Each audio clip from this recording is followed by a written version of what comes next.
Welcome to another night of excitement, fun, information, as only the college Jens is going to give you.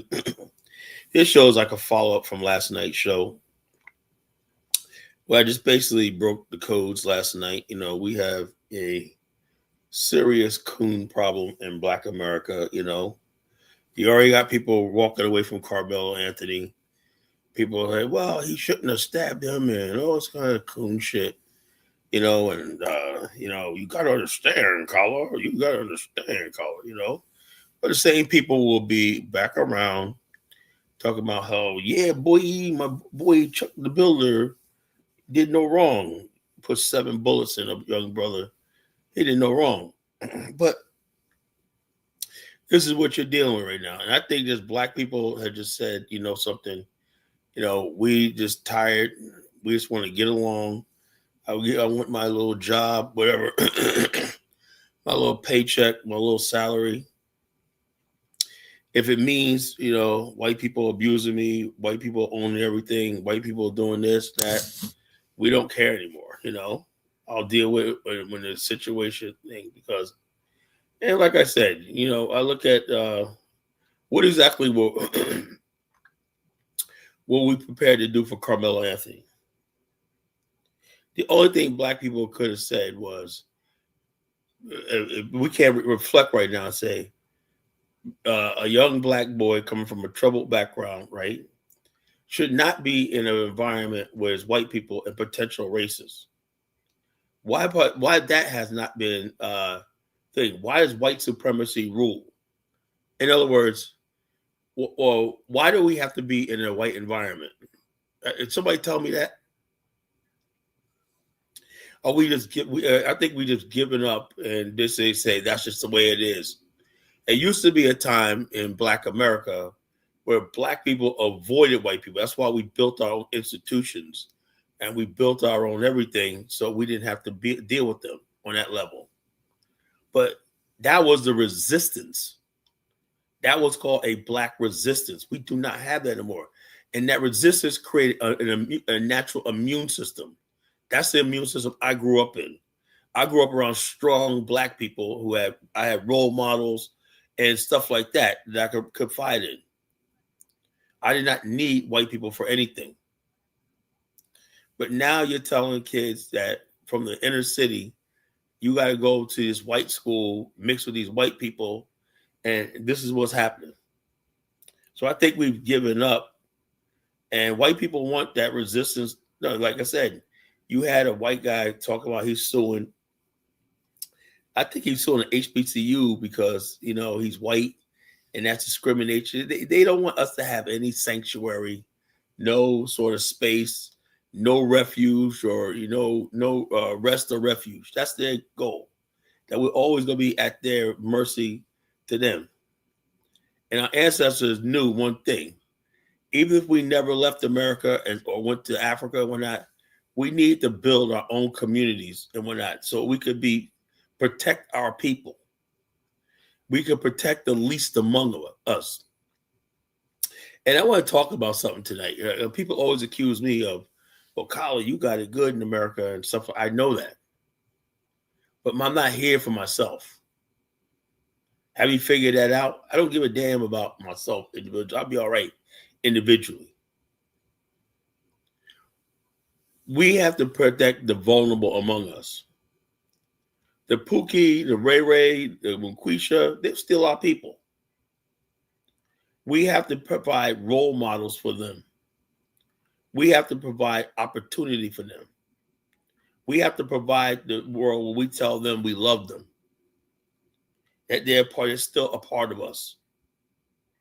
But you can't just throw away a part of your community and wonder why they act crazy. Why they act crazy? Why well, how would you like it if your people abandon you? Of course you're going to take up negativity. Of course you're going to get out there in the streets. Of course you're going to act ignorant, all this kind of stupid stuff like that. Because the whole thing of communion is gone. It used to be a time where we said, why do we do what we want to do? I remember when I was a kid, I was able to tail end of this. The winos used to wear brown paper bags over their beer and over their wine when they're in front of people. The winos would try to wear a shirt and tie out in public. That's because they had respect for the community, and the community respected them in many ways. We don't understand you're a wino, you're a junkie, everything, but we still loved you, and we still want to see you do better. But now we have a society where people openly telling you that if you don't got your weight up, or you don't have this, you don't have that, you're nobody. It's all about how much money you got. This the values of this garbage culture is what's destroying Black America. And then when it all said and fair, these people have no resistance to white supremacy. You think Shaquille O'Neal gives a damn about Carmelo Anthony? No. Has he? Any of these people talked about what happened or Ricky Chow? No. Because it's all about themselves, individuality, and we still support them. Because we fundamentally think there's something wrong with our people. We fundamentally think there's something wrong with us. I'm here to tell you there's nothing wrong with us. It's our situation and our environment. You change a situation, you change the environment, and you'll change Black America. Because proof of we had this community before when we were poor. Back in the 1900s and 1920s, Black people didn't have like 5% of the wealth they have right now.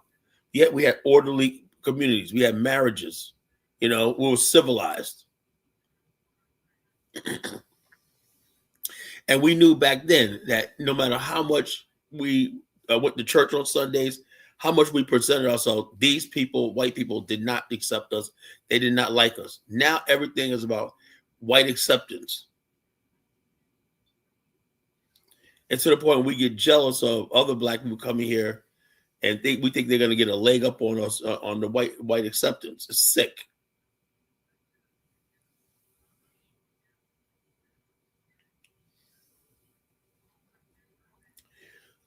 So many of us, I think, is thrown in the towel. They're like, some call, I like what you're saying, man, but the NBA game's on tonight. I got to watch the NBA. That's important. A bunch of grown ass men running up and down the basketball court, sweating, dunking the basketball and whatnot. Yeah, that's very important. Then discussing issues concerning our community, and we don't want to have these discussions. The only thing we want to talk about is, like I said, there's a whole thing that went on I didn't even know about. I don't know who Blueface is. I don't know who. These people came and went, and I never understood who they were, whatever, because I'm not interested in them. I still to this day can't tell you what a Blueface is, who that is, and why is he fucking important. He or she is important because I don't give a damn. I don't give a damn what Sexy Red has to say. I don't give a damn what Glorilla has to say. I don't give a damn about such and such and Megan Thee Stallion. I don't care.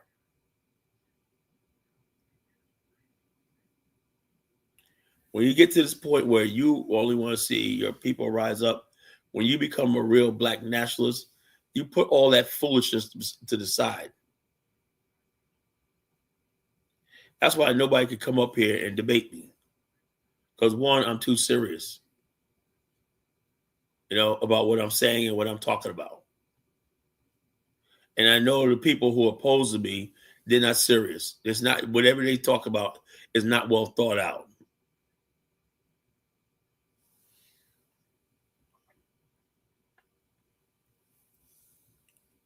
Like this FBA movement, it was never really thought out. Your whole goal was to sever ties. I seen pictures of these FBA types burning their red, black, and green flag and upholding the FBA with the American flag, red, white, and blue. This is insanity. So you want to burn the ties with Africa. You want to stop calling yourself African Americans. But the term African Americans signifies that you still are connected to the mother continent. That's why we use it.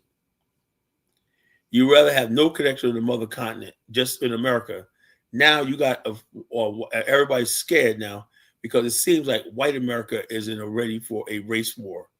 At least it's not if not online, but in fact.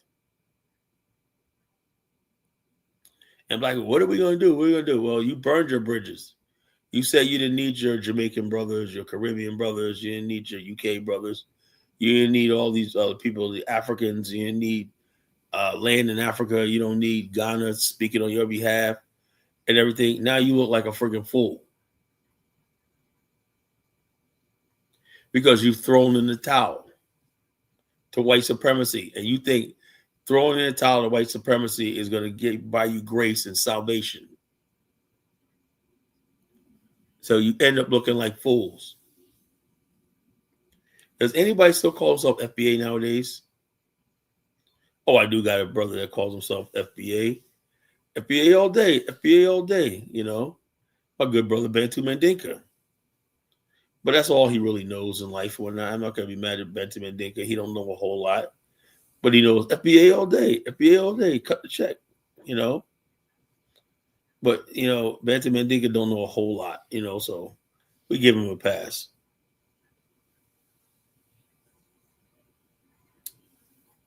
But that's what it is, folks. People have thrown in the towel. They're like white supremacy is inevitable. You know, their word is inevitable, you know.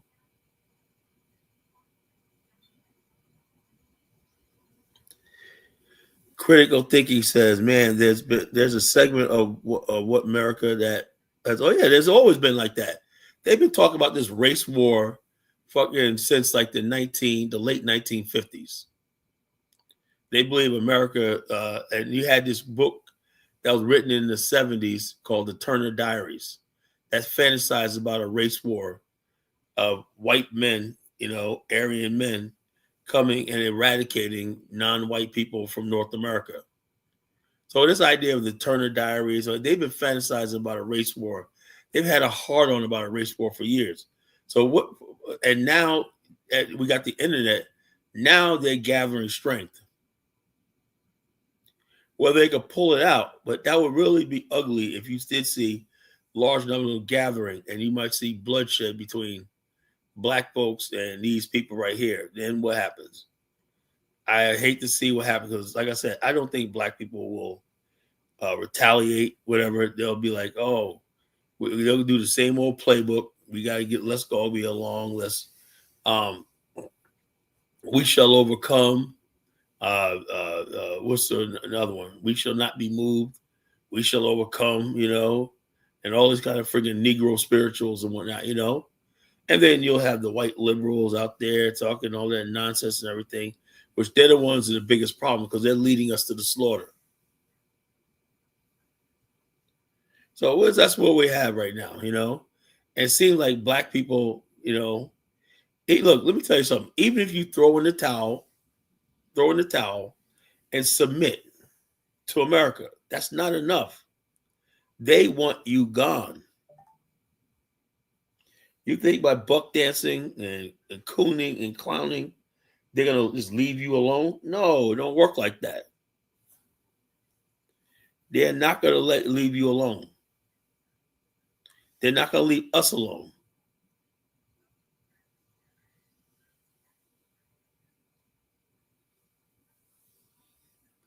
Well, you got so many men out here. I don't know. You know, you'll hear from them tonight. They'll call in. Kala, man, you just so thing. Look, I believe every black man and woman ought to have an escape plan. I believe that. Forget about the Afghanistan or like that. I just think, you know, I refocus the Afghanistan.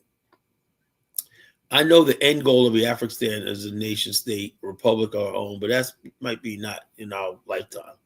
But what we can do is partner with different African countries, whatever like that, to build settlements and build communities overseas for our people. We can start transferring our wealth to the African continent through our own blockchains, our own banks, and everything. We could be transferring billions of dollars and put it with investments and options and all kinds of stuff, you know, to secure us.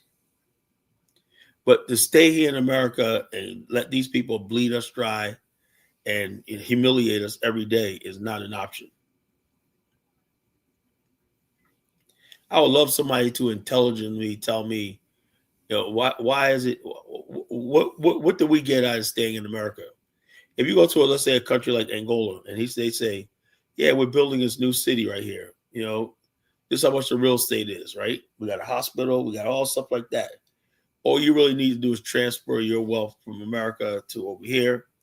You can sell your house over in America, and you got enough money to last you for like 20 years over here. That'll be the biggest transfer of wealth in human history. But yet we still stay in America. What are we fighting for in America? What are we fighting for?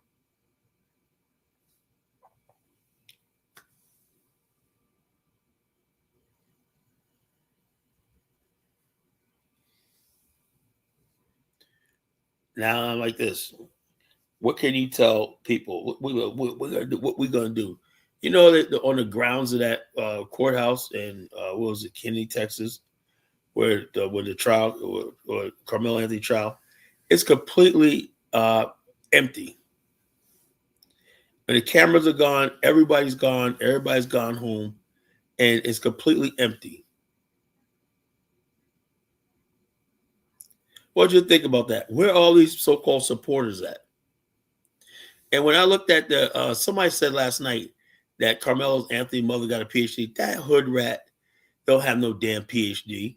I think he was looking at that Cyrus mother. That lady is a hood rat.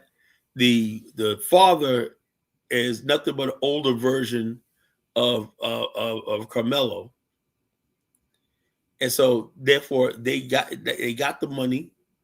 They're irresponsible with it. They spent the money. Ghetto people, they don't give a damn about their own son.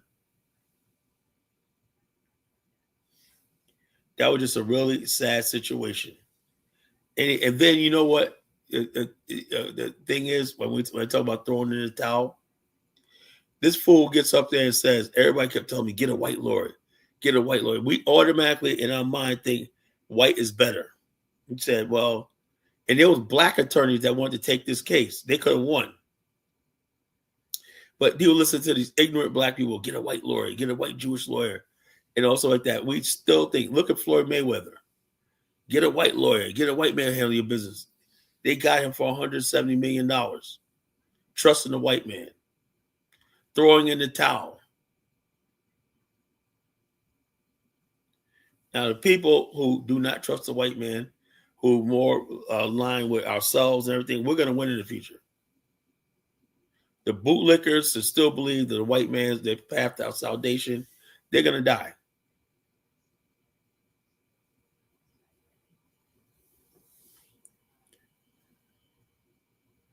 Rudy, I don't know what the strategic plan with my people. I want my people unified in America. That's all I want. I want people unified, unified under this banner right here. Right now, we got nothing. Africa is useless to us.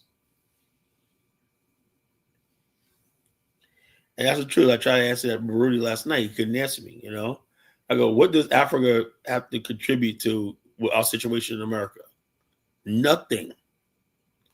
They see black people hurting in America because of the justice system and everything.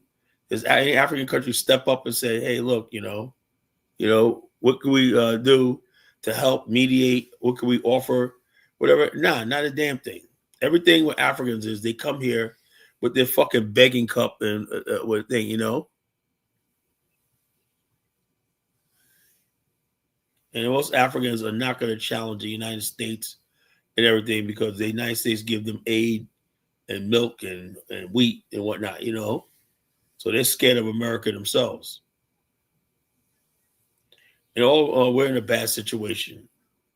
We're being oppressed by the worst fucking people on earth, the white American. What's up, Dark Migo? What's up, African Goddess? Thanks for joining me tonight. Are you throwing in the towel? Is white supremacy got you punch drunk? You know what I mean by punch drunk, right? Anybody who's done sparring, heavy sparring. I'm not talking about those big giant gloves on, fucking foxy boxing sparring. somebody was taking those small gloves and even hand gloves, and you've taken a hit to your head. It's like a direct hit, and somebody look like they fucking hit you with a bat, right? After about a couple of times, right? If you don't recover, you get what they call punch drunk. That in your mind you want to go on, but you can't because I would say you start blacking out, the oxygen comes and whatnot, and next thing you know, you're just like, oh. I've been in those situations. I got punch drunk. You know, much as you try to fight it, you cannot friggin' keep taking blows to your head and whatnot, and then keep going on. That's called punch drunk. I think Black America is becoming punch drunk, and the white man's been laying down some Mike Tyson type shit on Black America. Black people are like, no mas, no mas, throw in the towel. It's over with. We had enough. We had enough. We can't do this no more.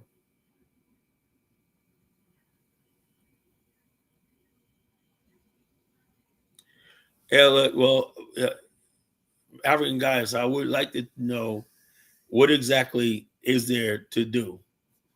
The white man has said that's the way it's going to be in America. We could shoot you and your kids in the back. You ain't going to do nothing about it. We'll let them off, right? We could have somebody like a fat idiot like George Zimmerman hunt down Trayvon Martin, a 16-year-old kid, gun him down, and they get away with it. At what point in time do we just say, that's just the way it is, and just go along with the get along? I think that's what's happening in Black America. Black America is saying, something, this mighty white man is just, he ain't relenting. And now you have white people saying, I don't want to feel any empathy towards slavery. They don't. They say, we don't care about slavery. We don't care about none of that shit like that, Yeah, we become docile.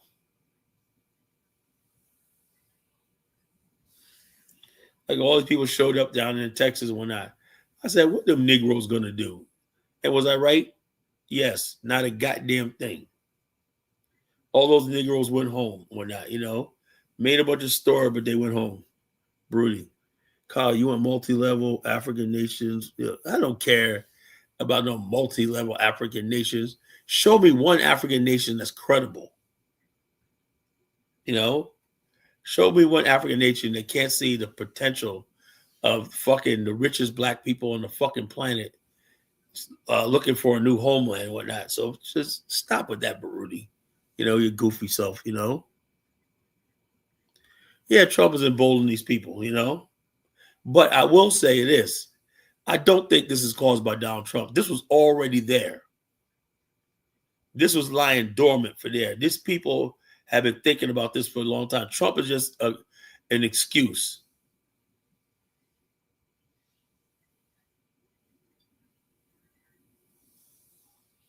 This is who they always want to be. And then let's say Trump gets out of office, they'll say, oh, yeah, I was racist. I sent Texas to black people. I burned cross. Look, there was a Chinese guy. They caught a Chinese guy burning a cross in Chicago. A Chinaman. They'll say, oh, it wasn't me. It was a freaking Donald Trump. That's what they all do. I know white people. They'll say it was Donald Trump. It was not me. I got caught up in MAGA. Forgive me. And you know what black people do? We'll forgive them.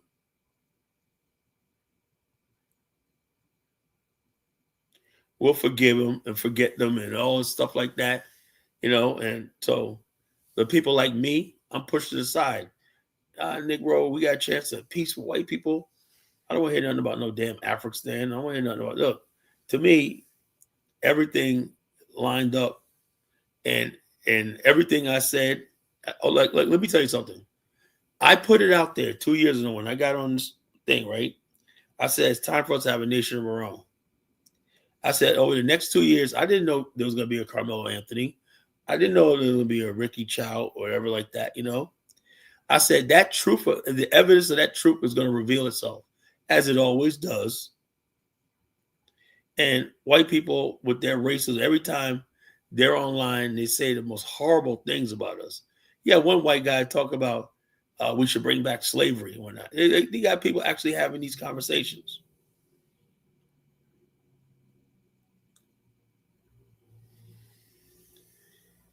You threw it out 10 years ago. Leave us alone. No, no, no. I'm not leaving nobody alone. Black America is my people. See, people like Bebe Rodriguez, she's throwing the towel. She wants to be hugged up with white supremacy and the white man. She doesn't want nothing to do with Africa and Afghanistan and building with Africa and whatnot. She won't be hugged up with a white. All she wants to know is her relationship with her Lord and Savior, the white American man.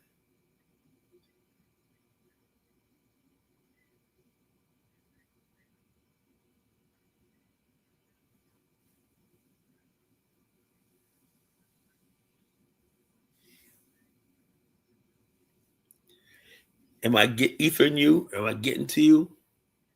Because that's what I'm here for. I didn't come here with a little peeling knife, whatnot. I come over here with a double-bladed axe to cut down the tree of lies, deceit, and iniquity in Black America. That's what I'm here for. I'm not here to play games with anybody. I'm not here to compromise. This is one black man that's not compromising with anybody.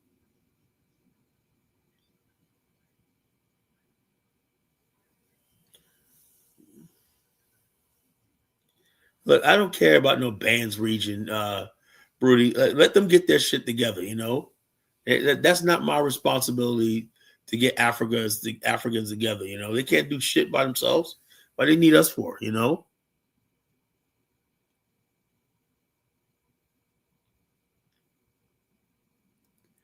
Yeah, I heard something like that, you know?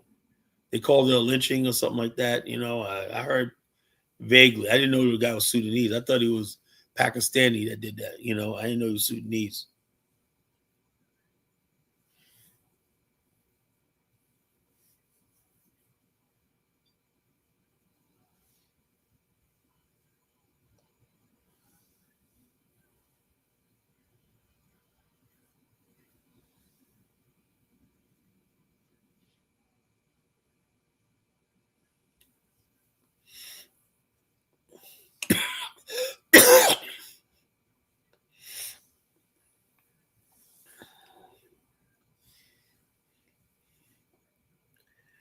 So this is what we're dealing with, folks.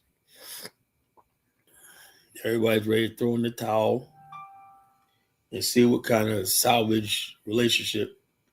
You know, it's going to be really embarrassing after everything that went on, Carmelo Anthony, the Iran war, and all shit like that.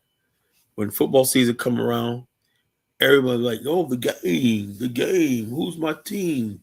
My draft pick," and all this kind of stupid shit. You know that Negroes indulge themselves every year. Who gives a goddamn about your football team? Who plays with whatever? Like, I don't get it. You know, I don't.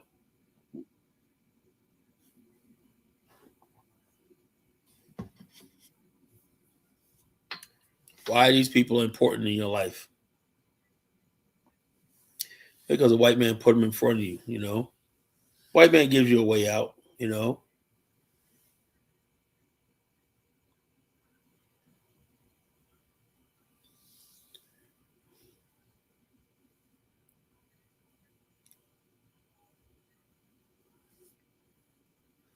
so it is what it is, folks.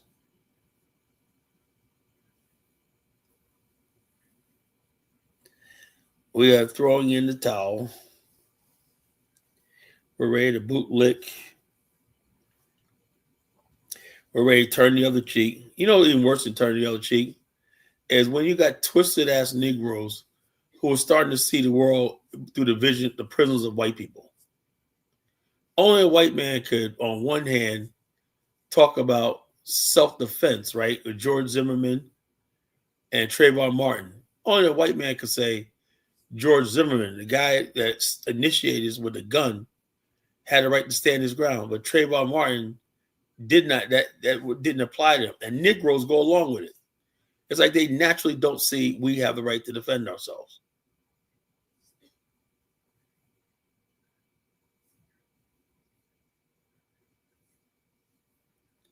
So they convince themselves, oh yeah, such and such was wrong. No, I don't give a fuck. You shot a 14-year-old kid in his back. I don't give a goddamn if you have an AK-47 in his bag. You shot a 14-year-old boy in his back and you walked away from it. And we're so fucking weak, we let him walk out of that courtroom with his fucking life. But let me tell you about the white people. Let me tell you about them. When a verdict didn't go their way, let me tell you what they did, right? They would show up at the jail that same night, whatever like that. They would drag the prisoner and the sheriff, he's involved, drag him out and burn him right there, and call that redneck justice.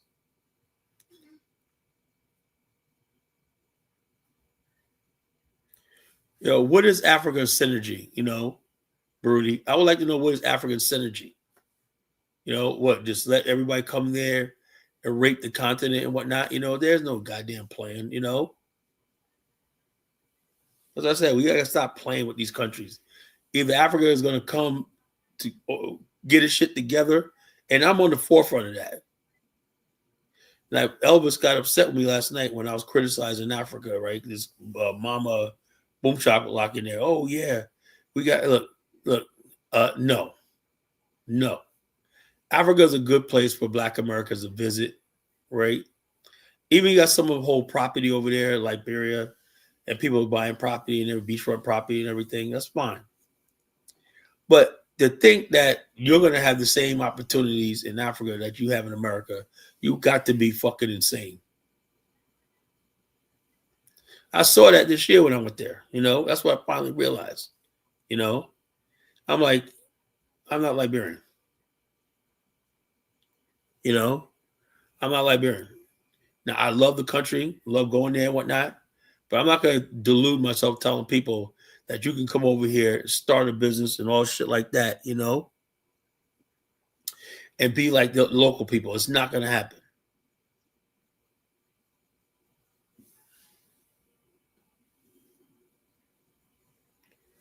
So when people talk about, oh yeah, Black Americans, I said, we got so much in Africa. You don't got shit in Africa. It's nothing. We go to Africa just to enjoy ourselves. Africa is not a place for us to go to get rich. We go there to retire, to give back, to open schools up and charities and stuff like that. That's the relationship we have with Africa. That's always going to be.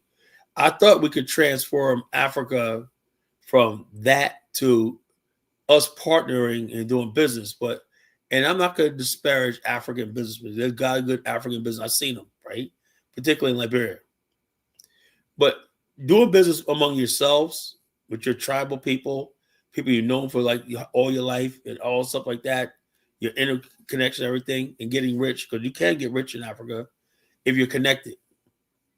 And then telling somebody from Black America to come there and we're going to have the same thing. That's a lie. Stop lying to Black people in America. I'm sick and tired of people telling people about all the opportunity in Africa. Now, I heard this thing where, I don't know how true it is, that some Black Americans discovered some gold in Kenya. If it's real, that's a big thing. But how long is it going to take before somebody in government or somebody reclaim it or whatever, some chief, whatever, comes around and says, something, that's my ancient tribal land and all this kind of bullshit and whatnot, ancient tribal land and all this kind of nonsense and everything. And it happens. There's nothing secure in Black America and Africa. Nothing. We can't just go by on, oh yeah, Ubuntu. No, this is business.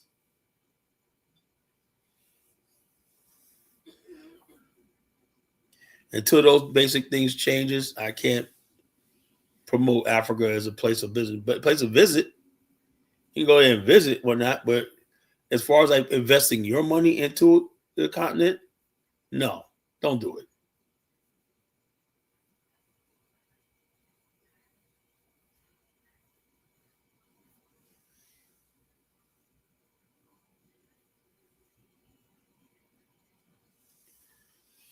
So I think Elvis was upset with me last night. Maybe you can call in tonight and Elvis tell me fully what he was upset about. What did I say was so wrong?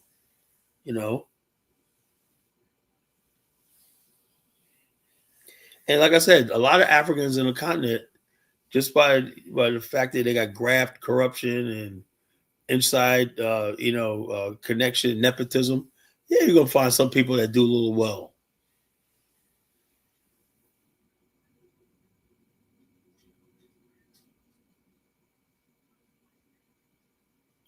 Look, it does not matter what I see myself as, Bruni.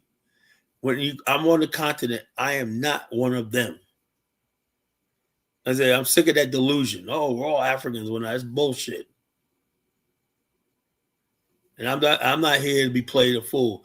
When it becomes real, Baruti, when it becomes real, and we start having the real conversations across the Atlantic and everything like that, then we're gonna talk. Right now, we have nothing, and I'm holding the line. So people come to me, that what's collar thing, I'm gonna tell it like it is.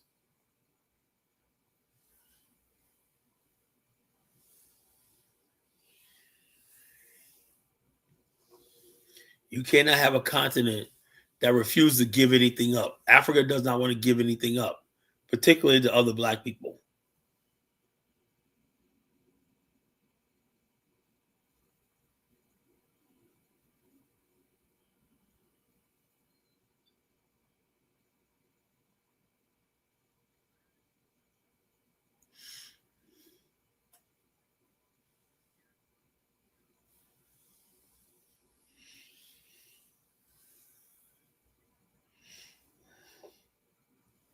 Yeah, so that's the case where African governments don't want to jump in and build their countries or whatnot. What are we going to do? Get caught in a quagmire and whatnot? We're like, damn, man, we see A, B, and C, D, and C, that needs to be done and whatnot. You sit there for 10 years and nothing happened and whatnot because you got black people from America too scared to even approach you living in a country and you have no political voice whatsoever. That's bullshit. You go live in a Ghana and you paying taxes and everything, and you can't get a road built where you live at. You can't get clean water where you live at. You can't get adequate health care. But yet the president of the country is taking these lofty trips overseas at like $300,000 a pop. You see kids walking around barefoot and don't have any school fees and whatnot. But they got money to host big banquets and all kinds of shit like that. That's look, I know our people. There's black people that go to Africa and throw in the towel too. Like, well, I don't say nothing. They're like, what do you think about that? I don't say nothing. I hate those type of people in the Pan African world. They're too scared to say so. I'm like I said, when I'm in Liberia, I tell it like it is. I say, one, let me tell you something. My ancestors built this country, not your ancestors. Your ancestors were in the bush somewhere hunting, and we built a civilization on this coast. I am a descendant of those people, direct bloodline, those people of the race of those people that built this civilization. That was my civilization, my culture, my civilization. Now, I respect the fact that you're in charge right now, but don't tell me you're going to silence me and tell me I have nothing to say. And that's the attitude I have. And that's how I get along in Liberia. I don't let them punk me, telling me, oh, well, like this. No, motherfucker. You wouldn't have shit if it wasn't for us.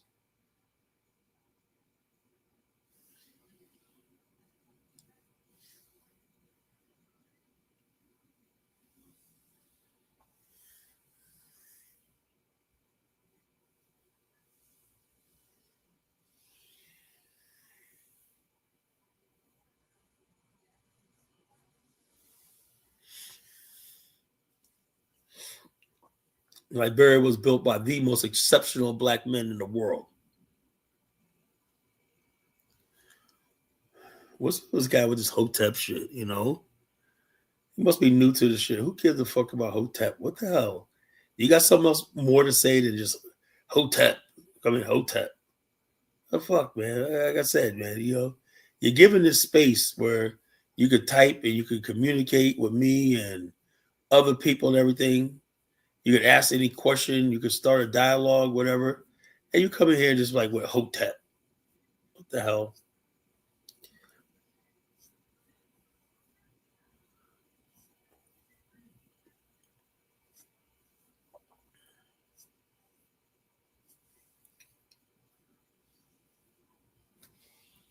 Or whatever, brooding. Yo, how's that Pan-Africanism working in South Africa? How's that working out there? How's Ubuntu and Pan-Africanism working out in South Africa right now?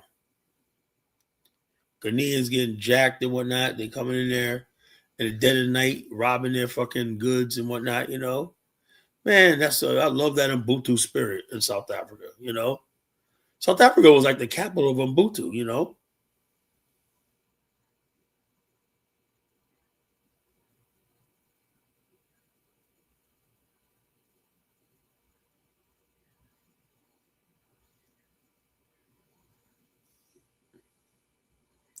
(1776), shut the fuck up.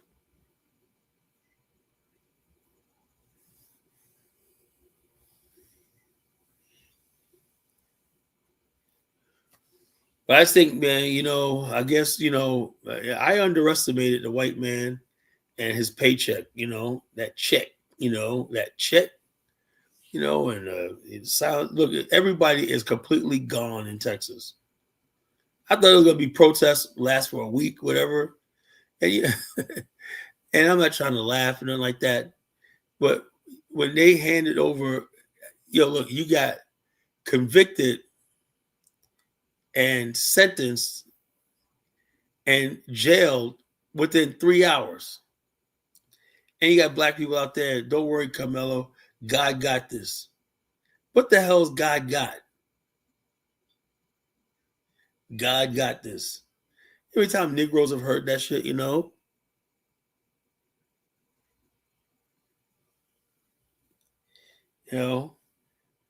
God got this. God got this, you know. The hell God gonna do? You know, to even come out and say something like that shit. God got this.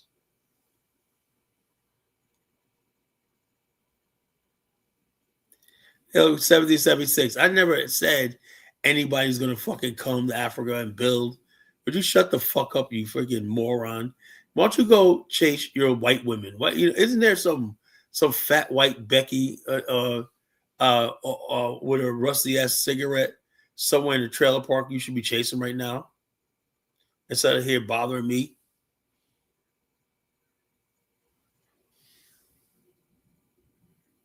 I'm not trying to lead black people to fucking Africa, you know?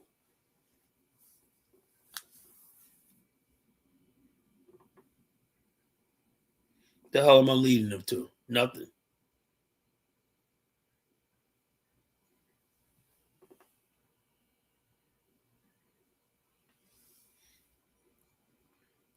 God has a final word. God has this. What not?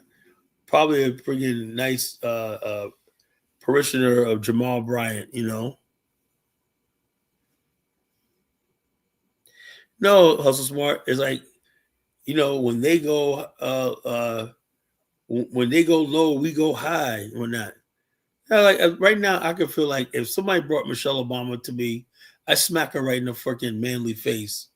They go low, we go high. Shut the fuck up. They go low, we go high. Shut the entire fuck up.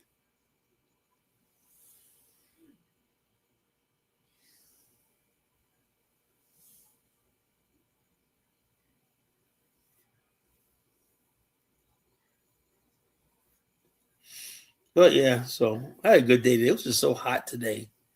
I was just like ready to pass out when everybody like, man, are you sure you're all right when that? You want to go back? I said, I'm not going back in that goddamn hospital. It was just hot. I went outside. I wore a long black shirt. I don't know why I did that. When I went to the office today, got a lot of work done. I'm proud of myself, folks. Man, bottom line is this, nothing can stop me, Got a lot of work done, a lot of stuff like all week, a productive week. It tells you, right? You could be sick or down and out, but if you got willpower, and like I said, one thing I have is willpower,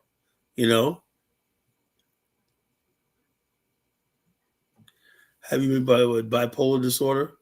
I don't know, Elvis. Maybe you can come up here and diagnose me and tell me how I got a bipolar disorder.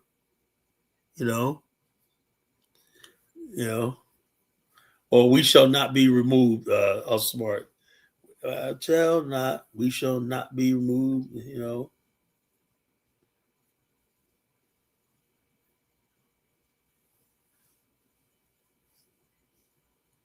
With all the stuff I'm going through, when I might be bipolar. Who knows? I might be insane. You know, because dealing with American Negroes will basically push you to that point. You cannot basically keep dealing with American Negroes and whatnot and keep your sanity. So if that's what you ask me, Elvis, yeah, it does seem like I'm going crazy because I'm dealing with a friggin' illogical situation. I'm dealing with an illogical situation. It's not normal. One race of people dominating another race of people, right?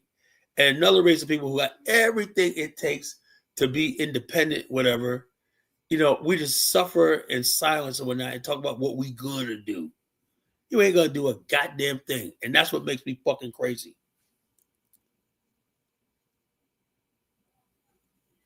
Oh, abusing Obama? Yeah, look, look, nothing against Obama, but I'm just talking out the side of my head. I'm sick and tired of these people. If you really want to know Elvis, I'm sick and tired of Al Sharpton. I'm sick and tired of Benjamin Crump. I'm sick and tired of Shaquille O'Neal. I'm sick and tired of goddamn Charles Barkley. I'm sick and tired of Kevin Hart. I'm sick and tired of Shannon Sharp. I hate these people. I really do. I don't want to hear nothing what they got to say. They go low, we go high. Just all it does is anger me. We have not advanced one bit. Look, I thought about something, Puzzle Smart. I think it was 1924, 1926. Marcus Garvey gave a rousing speech at Madison Square Garden. This is before, right after World War One, before World War Two, before the nuclear era, everything like that. He says we're a descendant of a suffering race who are determined not to suffer anymore. 100 fucking years later, we're still going through the same goddamn thing. So I don't have time to friggin' nicely coat everything like that, right? I am a black nationalist. If anybody gets in my way, they will be crushed. I don't give a damn who you are. I don't give a damn what office you have and everything like that. If you think we're gonna sit here for another fucking 100 years and whatnot and roll over to these fucking people, you're sadly mistaken. And that's what they're asking us to do. That's why we think Carmelo Anthony, that was completely railroaded. The thing that happened with the Ricky Child case, even when you go back to Trayvon Martin, we just let all this shit go. You cannot have a civilization like that. And so when we do that, then her and her husband shows up at the Dylan Roof thing, the funeral for those 8 people killed and whatnot. This fool Obama sings Amazing Grace for a political stump speech. He was basically hyping up Hillary. Oh, let's not worry about the Dylan Roof. He's going to divide. What the fuck you mean not divide us? We're already fucking divided, you fucking stupid half-breed fucker, you know? And so I'm sick of these people, these performative people coming out here telling us what we're thinking. If you really think that we should go low, we should go high, and all that, keep that to your goddamn self.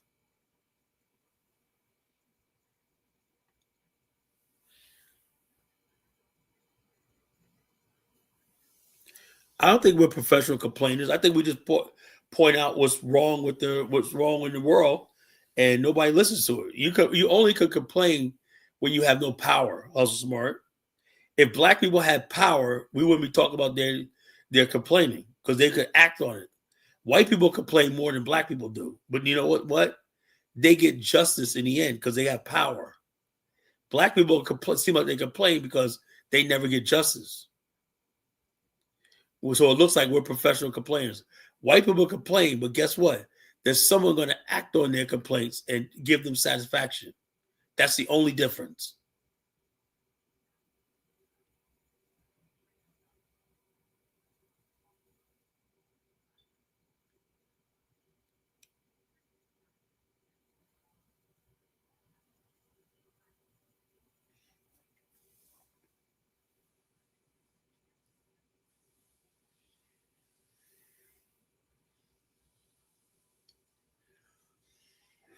Yeah, black people weren't accepted. It used to be a time in Black America we did not care about their acceptance. We built nice black communities here 100 years ago. All we asked for from mainstream America was to keep the jobs going on because we can't sustain these neighborhoods if we don't have employment. But they did everything they can to bring Irish, Italian, and all these other people, Polish, to replace us.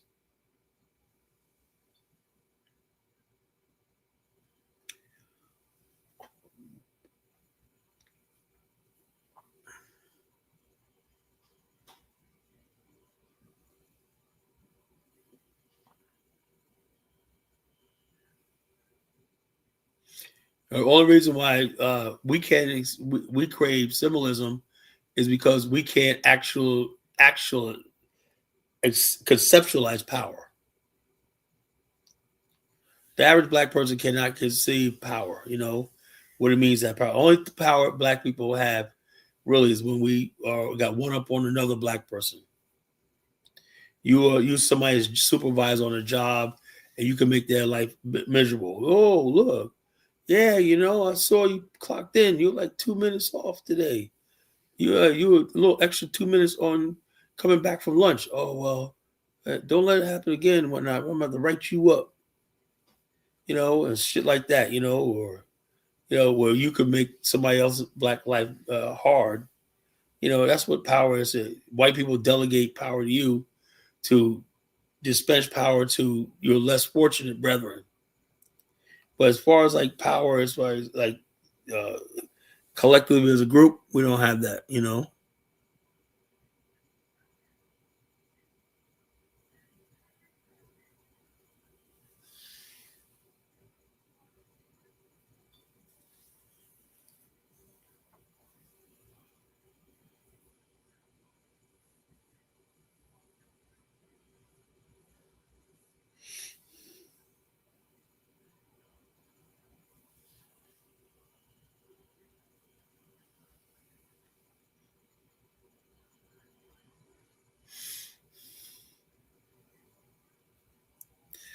Well, I'm glad, folks, the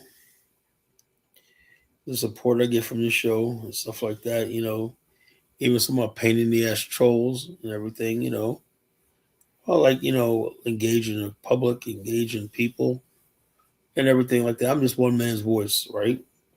And like I said, I don't claim to be right. I just have an opinion. I have an opinion on things. When like I said, maybe I thought about this today.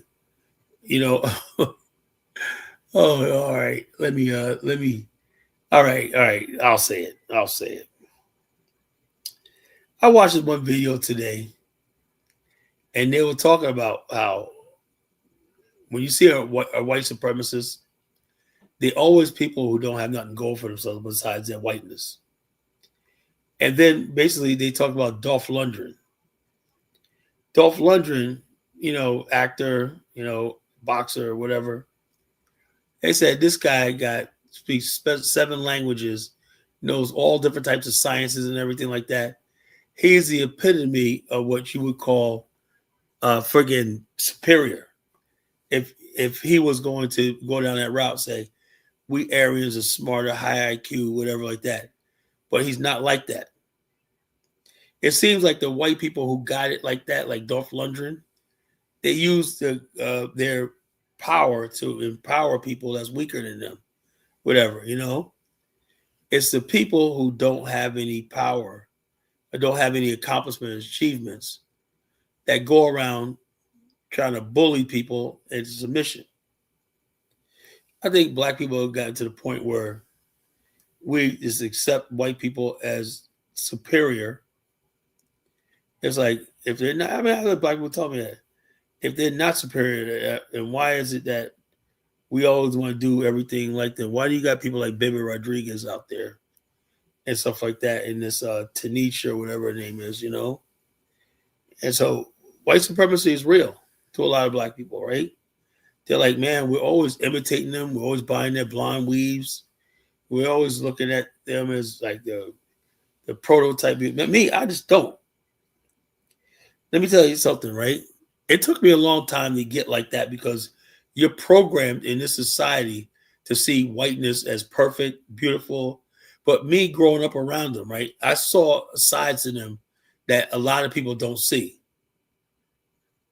I know how vulnerable they are, you know, and insecure they are. And when you look at it, right, you know, I grew up around a lot of beautiful black girls. When I like, if I focus on black girls, then I would not have a lust for white girls like 1776. So all you have to do is get that whiteness out of you. It's not so much as look, if somebody generally likes somebody of a different race, I have no problem with that. But when you lust after that person, you lust after that white flesh, there's a problem.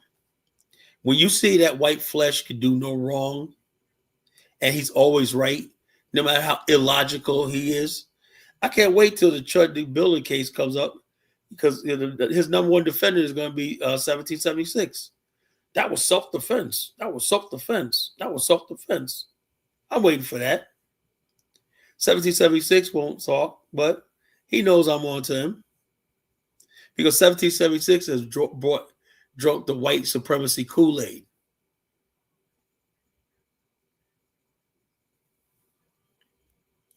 He sees white women as beautiful. He doesn't appreciate black women.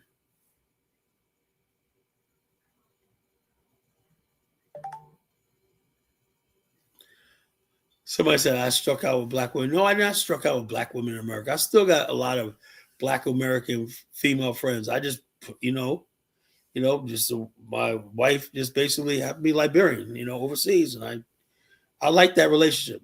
I like going overseas. Love that because I'm planning on moving to the continent. I'm dead serious about moving to the continent. I want to move to Liberia, or me and the wife, we're going to go to another African country. But in like another 2 years, I'm out of here. That's the life I wanted. Now, if I had a black American woman and she said she wanted to live on a continent, I'd probably be with her. How am I a passport bro? How am I a passport bro? You're going to come up here and explain that, or you're getting blocked from the channel.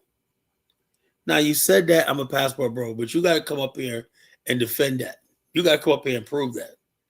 When I open up the chat line, you better come up here. You got like 5 minutes to get up here and explain yourself, or you're blocked.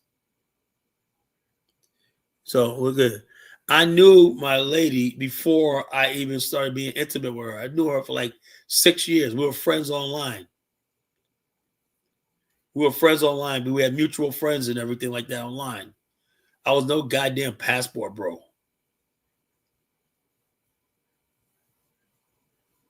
And then if you were, so what? What's wrong with black men saying, look, I'm going overseas. I'm going to explore some options and do my thing. I don't see what's wrong with that. I'm not a passport bro. But if that's what people are like, so who are you to dick police somebody and tell them what to live?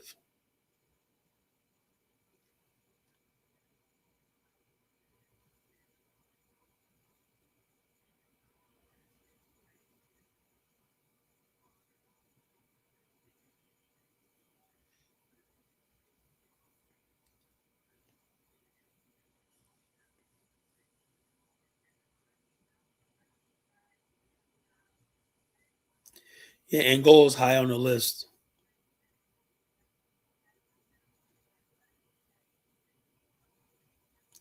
I'm not a James passport bro. I don't go over there. I wasn't going over there looking for love when I already knew my wife for years before we met. 776, man, you are one crazy motherfucker.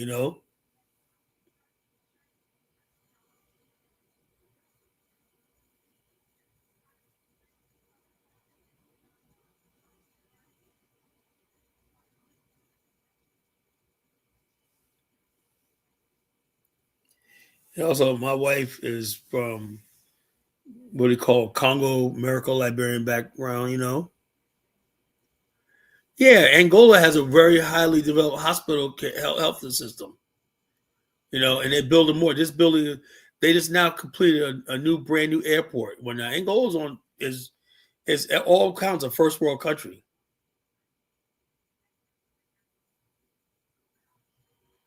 If we're gonna connect with Africa, we gotta leave these poor countries alone and go with countries like Angola and countries like that that got shit going on.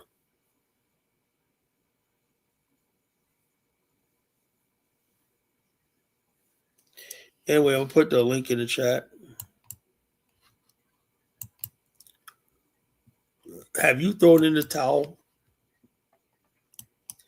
Are you just ready to lie down? You know?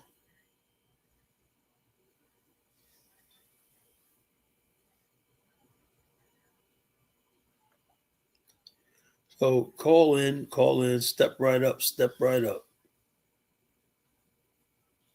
Step right up, step right up.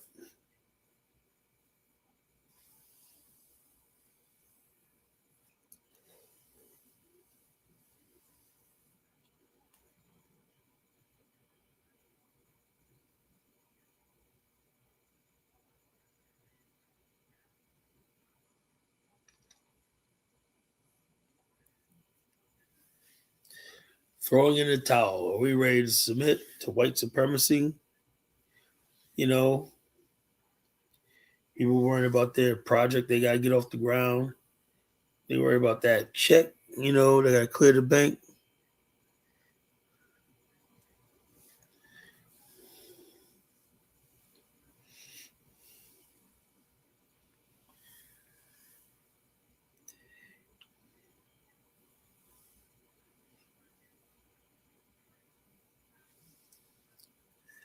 So step right up, folks. I want to hear from you tonight.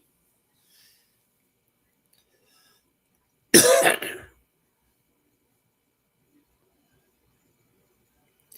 want to hear Elvis tell me how am I bipolar. Call in Elvis. I want to hear how I'm bipolar. Maybe Elvis could diagnose me,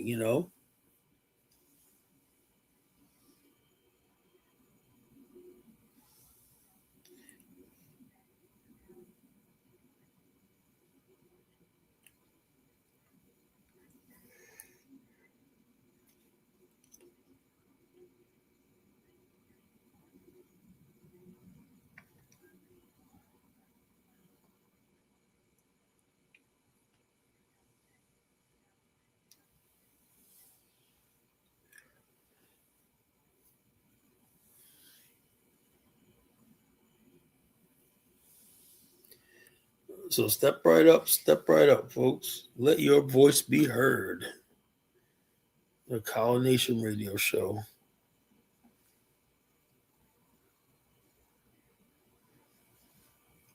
Okay, we got Elvira up. Stepping up. Step right up, Elvira, you're up.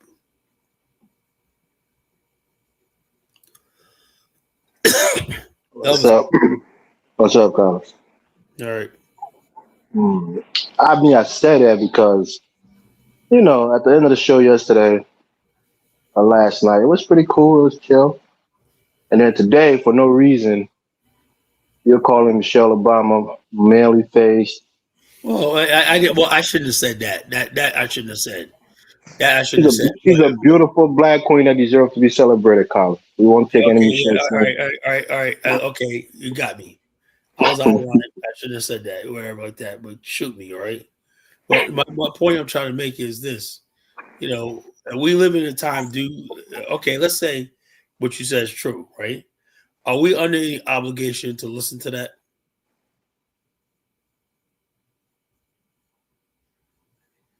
Say that again.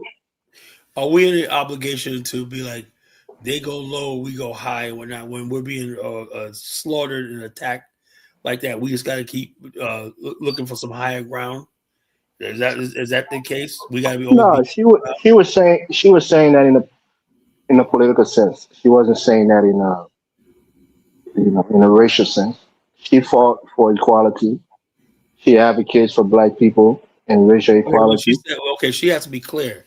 She said, when they go low, No, who's she they? she literally said at a political rally, Carla, when she was campaigning for, I think, Kamala Harris or maybe Hillary Clinton, one of them. But she was saying that at a political rally.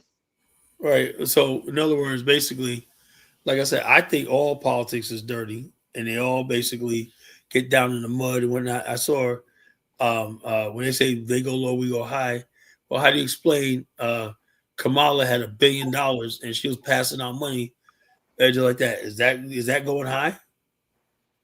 I mean, Kyle, I don't get what that has to do with this. The point here is people like you and people like you who support Republicans. You're against DEI. Let me say, put this to You're you. against black people having more equality and equity in the United Elvis, States. Elvis, You're Elvis, against all of those things. Elvis. Look, I don't support Republicans taking things away from poor black people. Black people need each other. I think it's mean, whatever, like mean spirited, whatever, like that. DEI, but you have to understand, right? When we talk about DEI, and this is what you just proved exactly what I'm talking about, right? DEI has nothing to do with black people. It's mostly the LGBTQ, liberals, white handicaps, all these other weirdos, and everything like that. So they talk about diversity, equity, inclusion. The last thing, then you might get to a black female, and then you on the bottom of the freaking list of anybody thing is a black male, right?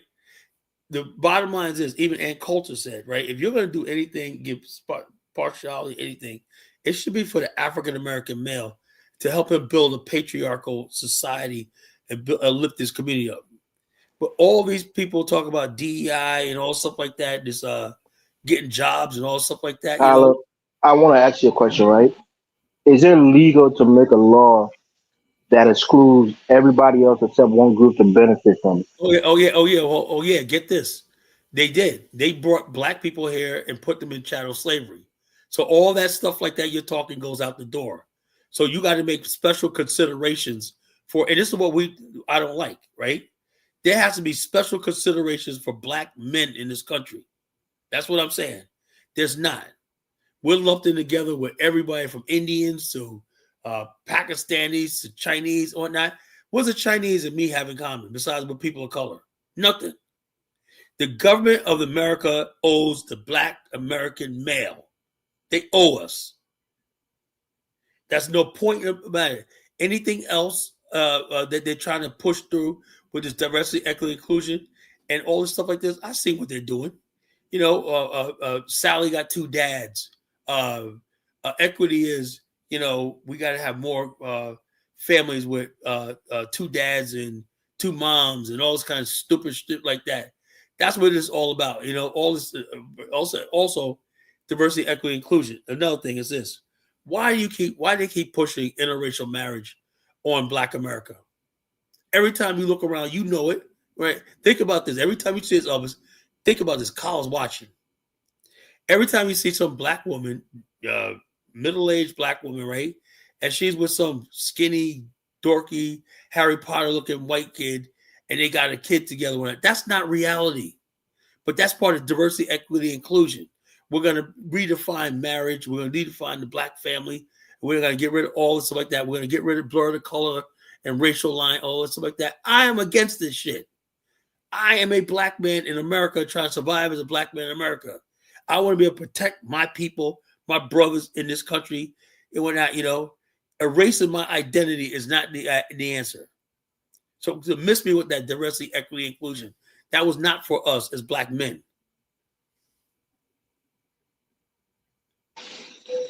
Kyle, you just gave your own interpretation for what it means. It doesn't mean any of that. See, Afro Theory knows exactly what I'm talking about. Afro Theory, come up here. I mean, Kyle, I came on your show as a guest, and I can't even speak. Well, go ahead and speak. My point here is, the reason for DEI is completely different than what you said. The point here is, you follow these, Republicans and these MAGA people, and they make you to believe that things are not the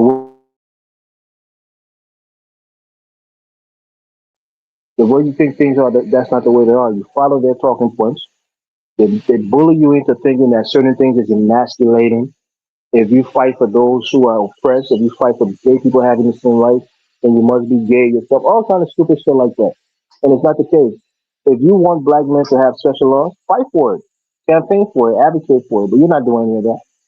That's the problem. Elvis, I would sound nice, right? But the bottom line is the black political machine is controlled by a few Democrats up top, and they're controlled by gays and Jews. You know, so the bottom line is this: you have a situation now where black men are saying, "What the hell do we benefit from all this stuff like that?" And you say, "Look, if you believe that diversity and inclusion will help gays and all stuff like that, that's beautiful, right? But don't tell me that I got to be worried about that. You know something? It's not even the fact that we supported Republicans. We just said we're going to take our hands off it, right? Because these motherfuckers did not listen to what we were saying. We're like, there needs to be a program, a thing for black men in this country, right? Our health rates and whatnot, employment. Right now, you got black men. He turned 18, 19. Where did they go? What did they go, Elvis? You just send them out in the streets and whatnot, no protection. We're a goddamn minority group in a white country. It's not even like immigrants and everybody that got these associations and everything like that. The African-American male has nothing. Nobody protecting them. Nobody looking out for them. Nothing. And so therefore, when you look up, you see the crime, the gangs, and all shit like that. What do you think is going to happen? Now, if you said, look, black man, you know, we got programs for you. We got black men that are multi-billionaires and whatnot. They got programs and mentorships and everything like that. We're going to take care of you, you know? But they went out of their way to cut all that stuff from us and whatnot, defund our HBCUs, all this freaking nonsense, right? But yet, when it comes down to the gays or all this stuff like that, they emphasize that white females. Kyler, you complain about certain things. Let me ask you, what laws are there specifically for Latino men or for Asian men? Well, I'm saying like white men. Let me say this. Black men can't benefit from. Let me say this. Asian men and all these other people came here voluntarily. They came here with their culture intact. They have communities. They have ties to their home country. Do you understand where I'm coming from? We in a country that was, when they passed the Civil Rights Act, right? That was supposed to be our entry into mainstream America. But they brought all these immigrants, 30-something, 40 million people in there to replace us. So we could not get into the mainstream America. So you got black people in America who should, by birthright, should be able to have a job. So you think you got more disadvantage than the immigrants that come into this country, Kyle? I'm saying like this. We should not be competing with immigrants at all. Kyle, you're a man. You can't say you don't want to compete. Men should compete. No. If you're asking me to be part of this country, right? You ask me to forget about slavery. You ask me to throw in the towel, whatever like that, and then you put nothing on the table, you know. So I'm saying, Kyle, what do we get? You got a Republican ideology, right? You know that whole phrase, that idiom. I am not a Republican. I didn't say you're a Republican. I say you have the ideology. You know that whole idiom, right? Pull yourself up by the bootstrap. I don't believe this such You thing. have all the tools to succeed. You made your point that you succeeded in this country. Look, I have the tools to succeed, right? Right, and you have succeeded, right? Hold on. But I'm saying right now, I see it every day. My brothers don't have it, and I want to protect them. They don't have nobody looking out for them. And so I go into these fancy dinners and high-level stuff like that. I'm proud of the life I have, right? But I know for a fact of the matter is there's a brother out there who probably doesn't even know he's human, you know? So you think black men should be cordial? Well, I believe black men to look out for black men. Right. Just like white men go out there and they recruit white men, right, through fraternities and associations and everything like that. They control. Well, you got a case in point with Hustle Smart, right? Because he says he goes out there and look for a young black man to get into trucking. He doesn't have as much success as you would like to see. So is that his fault, or is there not opportunities for black men to get into that industry? The thing is, you don't understand is this: we could do all that, right? But Hustle Smart cannot guarantee nobody no job.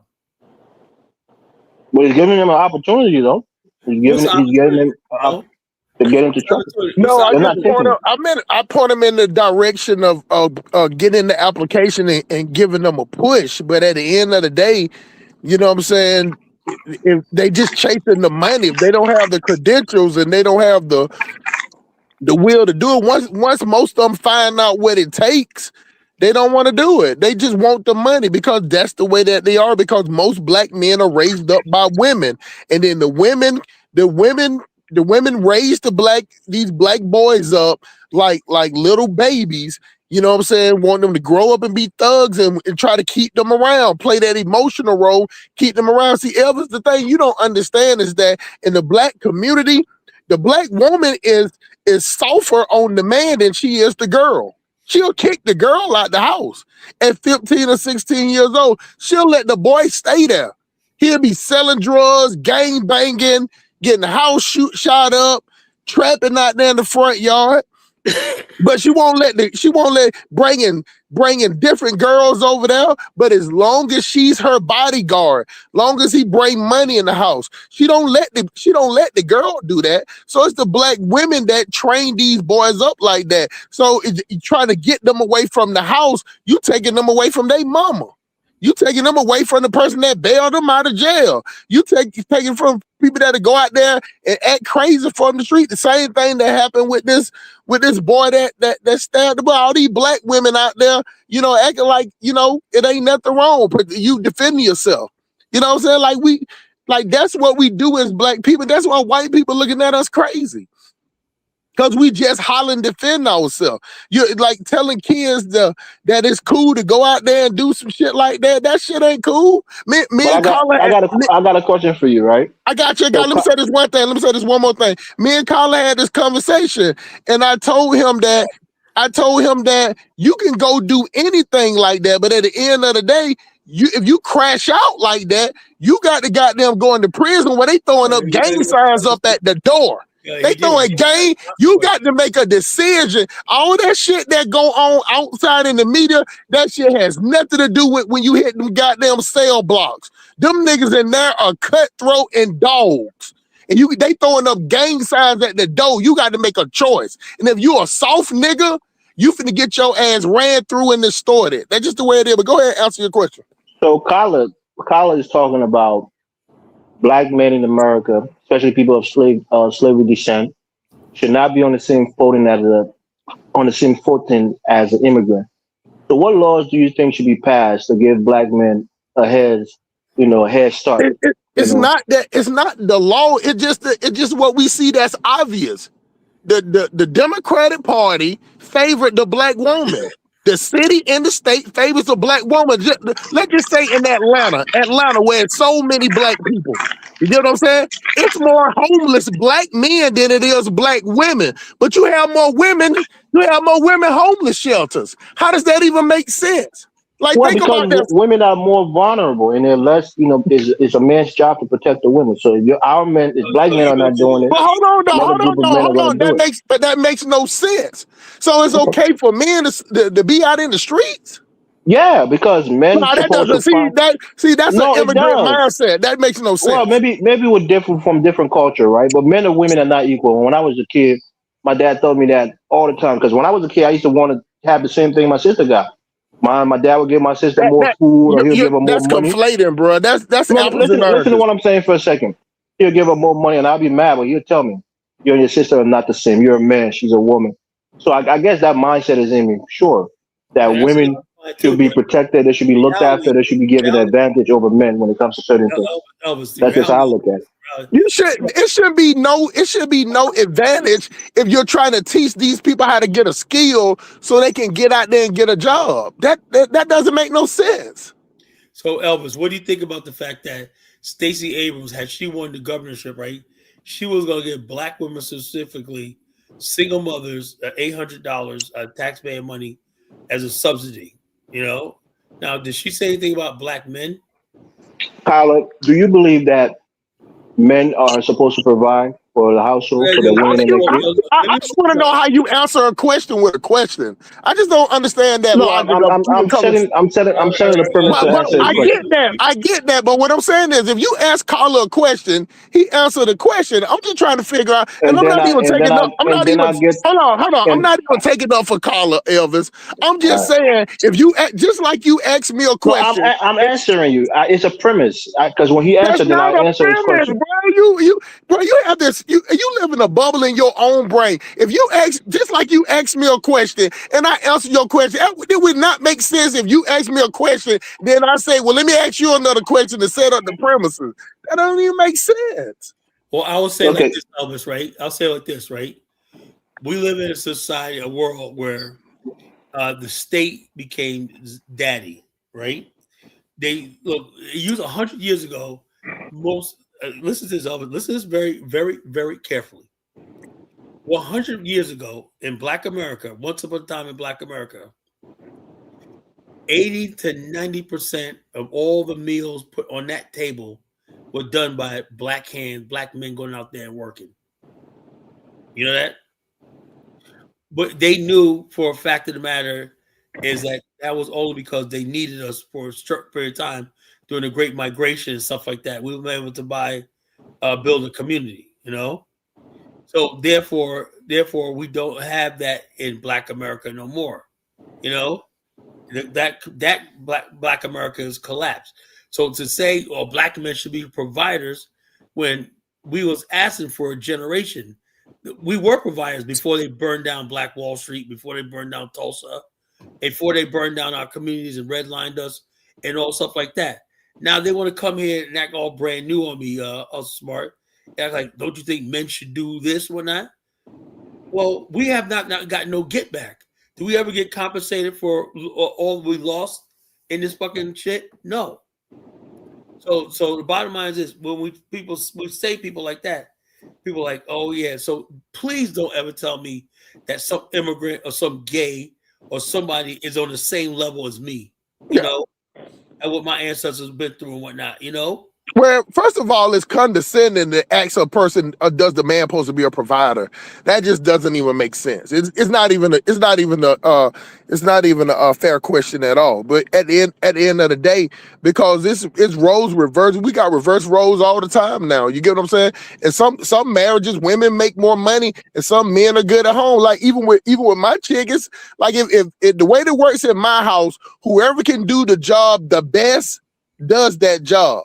You get what I'm saying? Like I'm not one of them type of people. If my chick can cut grass better, I ain't finna get out there and say, well, don't cut the grass because I'm a man. I'm not a chauvinist like that. Whoever do the job better. Like me, I'm good at washing dishes. I actually like washing dishes. I ain't gonna sit up there and she come in there, I'm like, hey, let her do it. And I know that I'm better at doing it. I don't, certain things, become the danger or self-preservation, that's different things like that.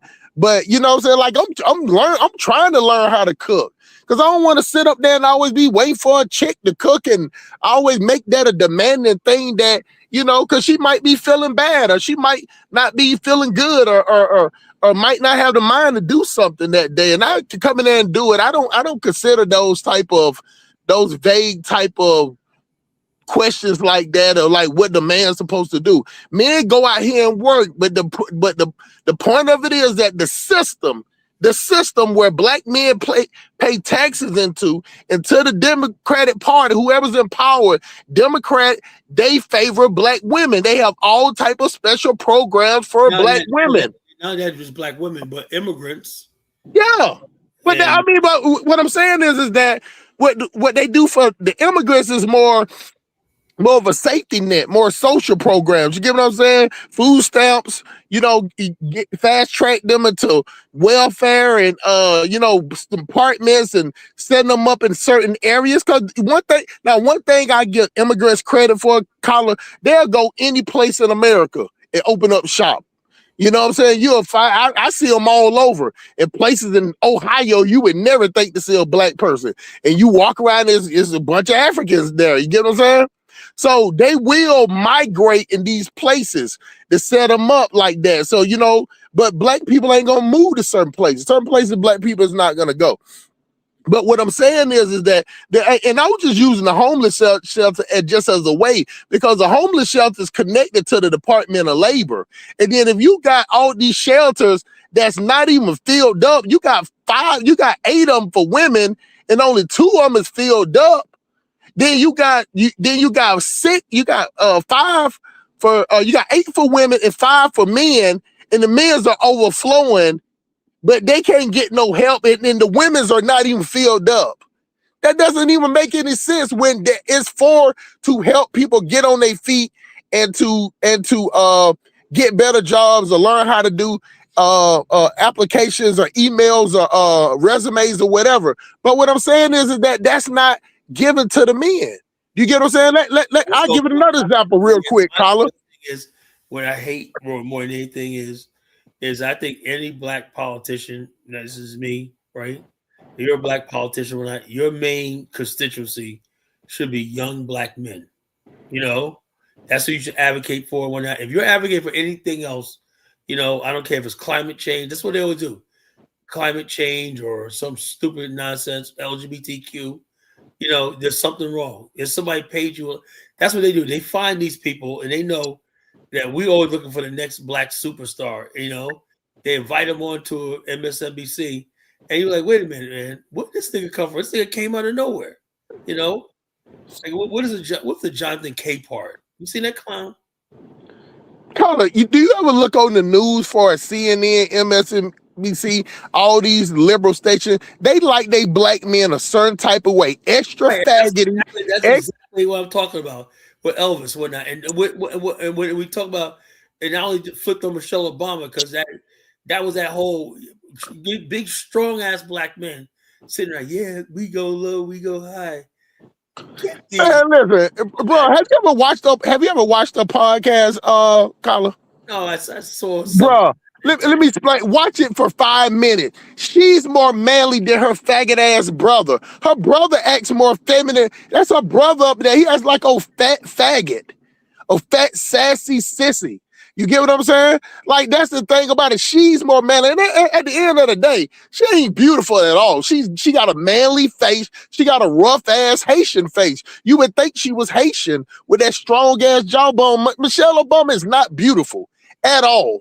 You get what I'm saying? She's not ugly, but she damn sure ain't beautiful. If she wasn't the president wife and you saw her even as a young Michelle, you saw her ass at the club, she would not be the one that you would go for. She'd probably be the one that you get when the night is over. You can't, and the DJ don't cut the lights on and it's the last call. You just trying to knock some down at the end of the night. She ain't nothing that you want to take home and wife. She too manly, but you a bust her down because she a chick.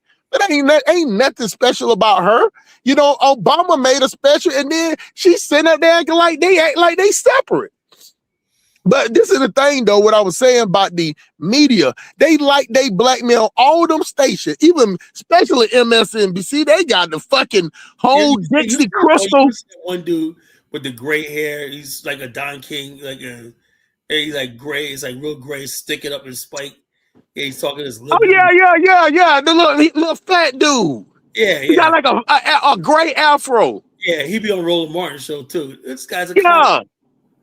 I'm like, this is what's speaking for me. But what I'm saying, think about it like this, Colin. He's the most manliest one. The other dudes on MSNBC, they got another dude that got a Jerry curl that be up there with Simone Sanders with her big booger wolf, goddamn fat Ricky Smiley looking ass, looking like goddamn Ray Lewis up there with some dude with a Jerry curl fro. He gay as fuck. Then they got this other dude with the glasses on. I'm talking about super. They be in there popping their mouth and everything. Then you go CNN. They got fucking gay dudes, gay black. The only dude that comes on CNN that's not gay, that's a Democrat, is old crying ass. Goddamn, what the dude with the glasses that always crying. You know what I'm saying? Van Jones, and you got Bakari Sellers that he sit up there emotional and he cries too. Talking about when he was down on his luck, he was having problems and he called Kamala Harris and she answered the phone and that's what he needed in his life was a mama love. And he was crying at the airport. I'm like, bro, what is wrong with these? You'll never see them put a white man up there that's super faggoty. Only people that do that is Democrat, and I would never support a party that's saturated in faggoty and sissitry. Get what I'm saying? And goddamn illegal immigrants. I would never support that. Elvis like, well, you don't want black. Look, I think gays have enough fucking rights, to tell you the truth. I think, we've been letting them, they weasel their way into society. They got all this shit like that, and what else do they fucking want? Now it's to the point where, think about it, 45 million people are in a political quagmire. We can't even separate and form our own political party because these people got our vote and everything like that. But I'm saying like this, black men, like me personally, he knows how Elvis tried to corner me with that, you're a Republican. No, I just don't like the Democrats' bullshit, I don't like the Democrats' bullshit, What the hell? Well, they feel like if you complain of, it's one of, see, Colin, you got to know how they set up. They don't know, the people that's liberal, they never complain about anything the liberals do. Nothing. They ain't got no problem with none of that shit. Colin, do you remember even when the election was coming, before Joe Biden goddamn dropped out, they was gonna vote for him. Yeah, I know. So they don't complain about nothing over there. So the difference between people that's conservative, you'll say what's good and what's bad. You let them tell it, ain't nothing wrong with goddamn faggotry and goddamn, putting black women ahead of the black people, and there's no other group of people that they do like that. And there's no other group of women that would want to do that. Black women signed up for that. Anytime it's there for black women to turn into top flight security from goddamn next Friday, it's black women. Black women sign up to be guard dogs. Black women sign up to be attack dogs. So, they like, okay, but you see that shit has fizzled out now. They don't talk all that shit now. You know what I'm saying? But the thing about it is, though, they like their men a certain type of way. You know what I'm saying? They had it to the point of men, toxic masculinity, all type of stupid shit. I'm like, what the fuck y'all talking about? They said, one dude wrote an article talking about straight black men are the white men of the black society. Remember that? Yeah. And then you had that weird ass Dochi chick was sitting up there saying some shit like the one thing that I can't stand is a straight black man. I was like, what the? I'm like, yo. This is but that's what the party represent. And then they wonder why people that got in there. And I think about it like this. But see, they expect and they say black people are obligated to vote for Democrats. So when you raise up a group of people that feel like they're obligated to vote for a certain party, why would you have to do anything for them? So that's what I'm saying. Black people complaining. What you complaining for when you gonna turn around at the end of the day gonna be like, well, I ain't gonna vote Republican, so let me just vote for these people that sit up there and put every other group of people first. They can't wait for put other people in front of them. Let me ask you two questions, Colin. How long has black people been in America? We've been in 400 years. It's three questions. What's our population? After how many years? 45 million. How many goddamn for 400 years, 45 million? How many goddamn ready to fuck off the rip? How many people that goddamn Joe Biden and Commandment led in the goddamn United States in 4 years? About the same amount. Half of that, 20 million in 4 years. It took us 400 years to get 45 million. They let that many people in 2 years, half our population. Like, I just don't understand. And we talk about strengths and numbers. How can you support a party that I don't give a fuck about no thing? Y'all talk about gas prices. I pay high gas prices. You ain't heard me say a word about it. You get what I'm saying? I don't care about no high gas prices. I care about goddamn a government letting 22 million people come in here when it was already 40 or 50, 60 million. I'm here. So now they outnumber us, and they still trying to get us the goddamn cake for them. You still got Congress people and senators, black senators out there at those prisons. How many times you don't see these black senators and black Congress people at a goddamn jail full of black people? How many times you see them out there fighting with the police?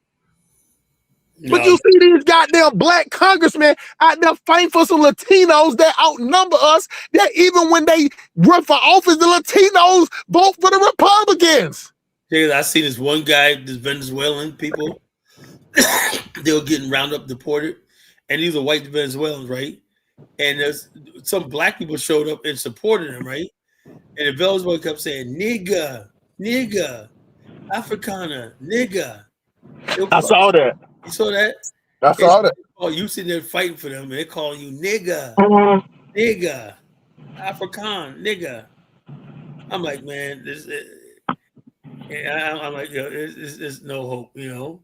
Carla, we was on Dinah Show about a couple of months ago when that Latino shit was jumping off, and they had this Chrissy, she from Jamaica, and me and Chris is cool, and she was sitting up there talking about, well, you know what? Even though it's 80 million of them, and there's only 40 million of, we still got to have a heart for them. And I like, see, that's black people problem. We still sit up here talking about goddamn want to be mammies. Y'all black women want to be mammy to these goddamn people that don't give a fuck about you. And then when they shit on you, you're gonna sit up there and be like, well, we love y'all. We supported y'all. And they still gonna be like, that's on you, dummy. Yeah, they're up there, yo. They basically out there with that Ashley Gonzalez. They went on an anti-black rant with the N-word and whatnot, you know. And right. That's who you are supporting as far as when you go up there and get your head knocked in by ice or whatnot, you know? Man, it just shocks me, man. It shocks me when I see black people out there talking about some fucking ice. You feeling sorry for a group of people that's double the numbers, that don't fuck with you at all. The women, especially not the men might mess with a couple of black women. But their women, they don't fuck with black men like that. Maybe out there in California a little bit. It's to the point, like I was saying about white women, right? I'm not attracted to women who aren't attracted to us. I see those Latino women, they are not into us. So they are not. So they'll smile if you're gonna buy a burrito or you're gonna buy a taco. I'm talking about they have the nicest smile. As soon as that credit card thing go by, they ain't got no goddamn more conversation. After that, they don't speak no English. But what I'm saying is that at least they play their part. It's the black woman that's overly sexualized, and then she thinks that everybody want her because she put herself out there like that. You get what I'm saying? Like, yeah, what I said to Elvis, I said, look, the part of diversity, equity, inclusion is these people constantly doing things to redefine marriage and relationship, right? Yeah.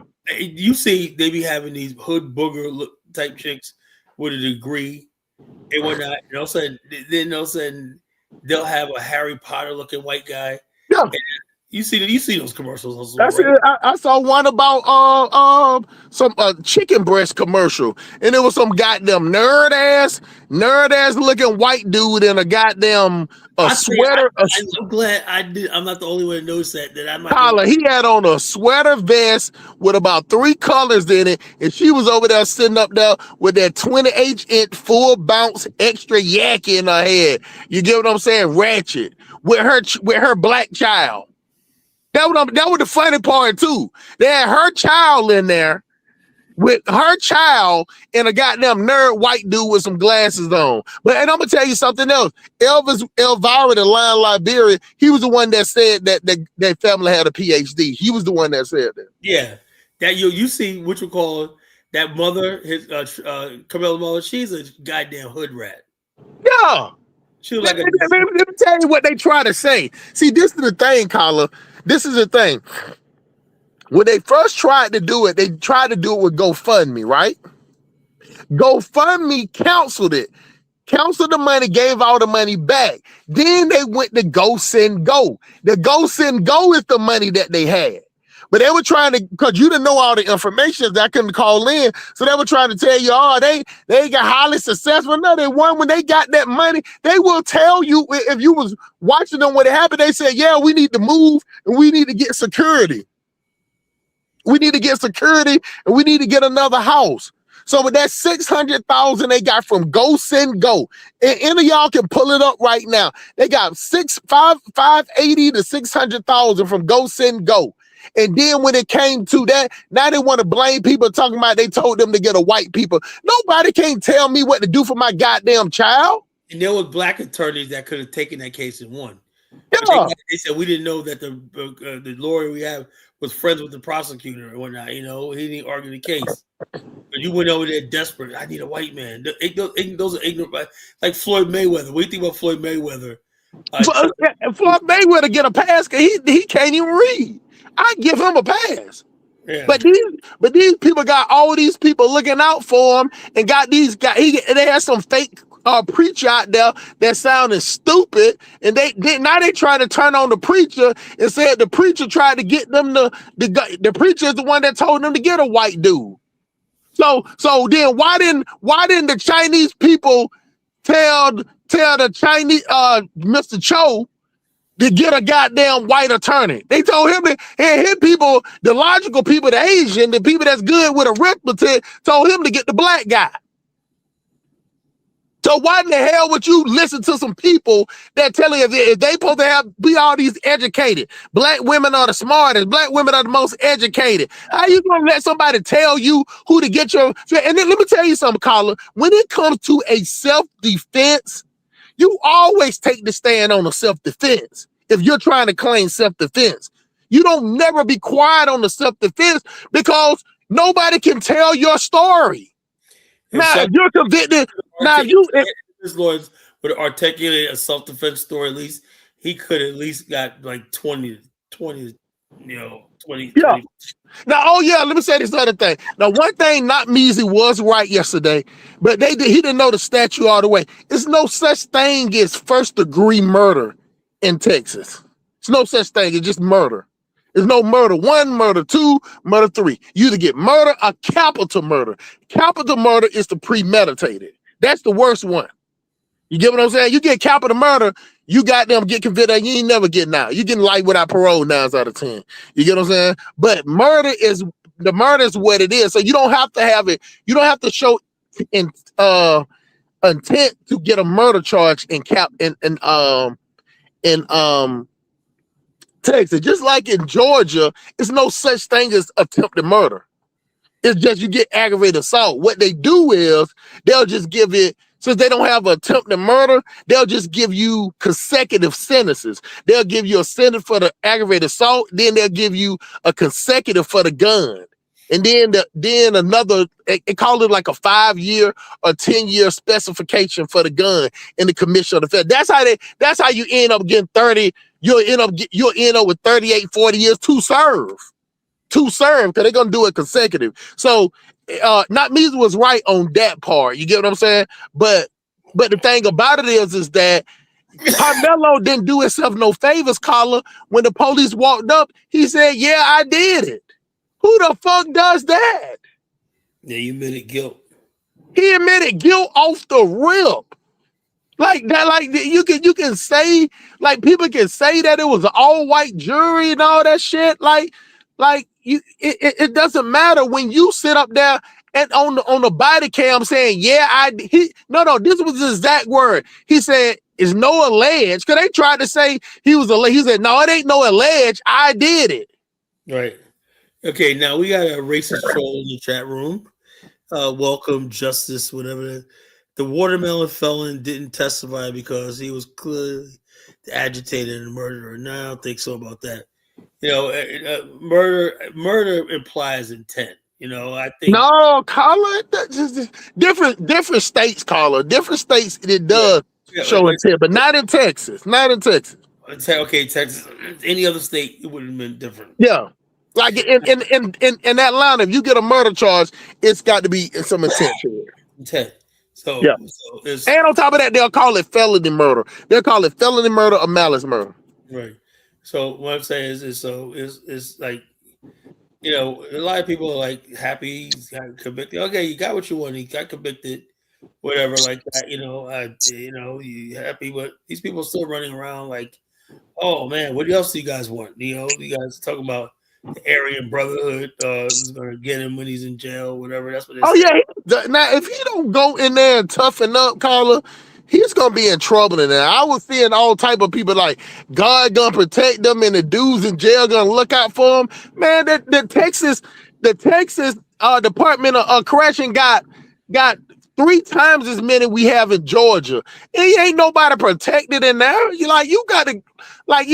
got 12 Carla. In most dorms, you got 12 different gangs. 12 different gangs. And they make you pay rent up in there. Unless you the store man. I was the store man. But them dudes, when people come through the door, they checking you, checking your paperwork. You got to choose where you from. You got to choose a gang. You got to choose a gang at the door before you even put your stuff up. And you talking about, and the thing about it is, at the end of the day, Colin, it was definitely emotional reaction. Now, he got the right to pull out a knife and do it the same way I told you that when I crashed out with somebody was fucking with me. I didn't like they ain't even touch me. Well, they got up in my face, but it was too close for me. And where I'm from, we call it knockout range. As far as my arm can reach, if you get that close, get what I'm saying? So if you crash out, you're gonna get the punishment that came with it. But at the end of the day, the difference between me than most people that I can fight too. So once I went in prison, well, you know what I'm saying, I'm fighting off at the first day, coming off the bus. When they got us a salad port, anybody that said something to me, I was punching them in the face. I was off the rip. My first 6 months, Carl, I was in the hole. They take your store, they take your phone privilege, your thing like that. Anybody said something to me the first 6 months, I will fight anybody that said something to me. Don't say nothing to me, don't ask me no question. That's just the way it was. And if you ain't going there with that attitude, you're gonna have to join the game. And then on top of that, if they find out he got money, they're gonna extort him. He ain't got no criminal record. He don't know nobody in there. He from New Orleans. I don't think a lot of people know that. He's from New Orleans. In Texas, niggas don't like New Orleans niggas. I'm gonna tell you something. I'm gonna let you go back to kicking your knowledge. Do you know that Texas dudes feel like New Orleans made Texas go bad after Katrina? Yeah, I remember that. They blame New Orleans for after Katrina, and they say we used to have a peaceful area, Austin, DeSoto, and all that. Yep. And they said y'all came over here, and, yeah, because you know who made a joke about that? The Boondocks. Remember that? Oh yeah. I did see that episode. And that's some for real shit. And see, people don't talk that because they don't know gang politics and prison politics. They do not fuck with New Orleans nigga. That nigga gonna have it rough. He ain't got no homeboys in there. Yep. Colin, when I went in there, I had homeboys. But at the end of the day, I told them, boy, I ain't part of nothing. Don't help me do nothing. Y'all see somebody fighting, don't say nothing. Don't come over there and help me. Don't do nothing. I'll fight all my best. Because when you have people that gonna help you out, you're gonna have to pay. Most of the niggas that are helping you fight is broke as fuck. They ain't got no money. They ain't got nothing. You're gonna have to feed them niggas for your whole sentence. And that dude and then he got 35 years. Colin, in Texas, DOT for murder charge, he's gonna come up for parole in 17 years. But they gonna tell him off the rip that you ain't served enough time for taking nobody's life. Yeah, he gonna do at least. He's gonna do Baruti's comment. Tell me what is that? Which one? His last comment. I don't see. Last one I see is the one Justified. Okay, you'll see Baruti Obama right above it. Okay, he said, Carla, varying black attorneys are saying that in the case of color and stand your ground laws meant for white folks don't apply for black. That doesn't even make sense. So that doesn't even make sense. That's not a stand your ground. The punish what you put out got to be proportionate to what's being given. If somebody push you, you can't turn around and stab nobody in the fucking heart. That ain't standing your ground.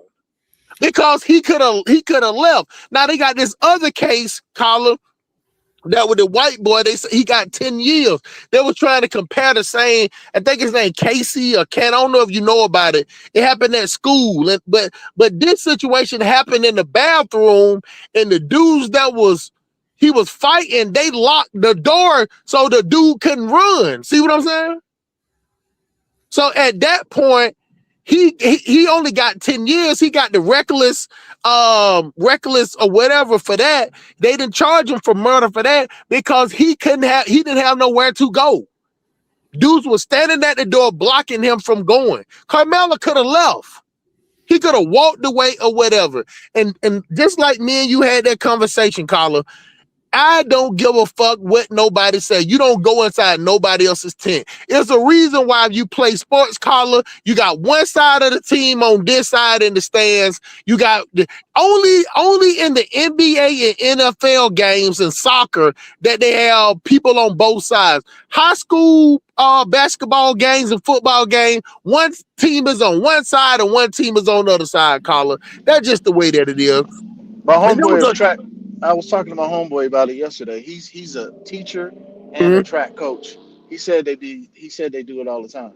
They do what? I mean, they be like in each other's moving around like in different teams. Yeah, that just I mean that doesn't happen, man. My son I played only be on track meets though. Your son ran track? Yeah. My daughter ran track too. You don't go to the opposing people don't sit. It's competition. They ain't sitting together. That's on a professional level. You get what I'm saying? Like even on you don't see them do that. This is the thing, Mufasa, that a lot of people don't know. Those tents that they put up, that's not provided for the school. That's not provided. That's somebody put up their own one of their. See, that's the part that people want following this case. That was a tent that's one of the family members of the team that put that up there. That wasn't from the school provided that. No, I'm just going off what he said because shit, I ain't been to a track meet. Yeah, it ain't like, bro, it ain't like that. You don't see nobody.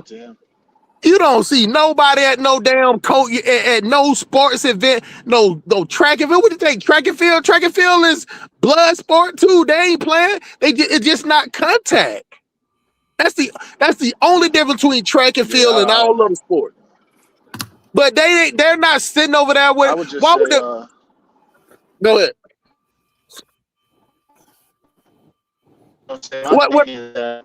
What I'm saying is your phone messing up, Mufasa. All right. Go ahead, Uncle Smart. What I'm saying is that when you're opposing team, you ain't kicking it with the enemy. You see them, they ain't cool. Y'all can be cool after the game over with it. If they over there getting rained on, fuck them. That's more of an edge. And we ain't letting. I wish we would have saw somebody over there trying not to get wet. Fuck them. Let their shoes get wet. Let them catch a cold. We here to win.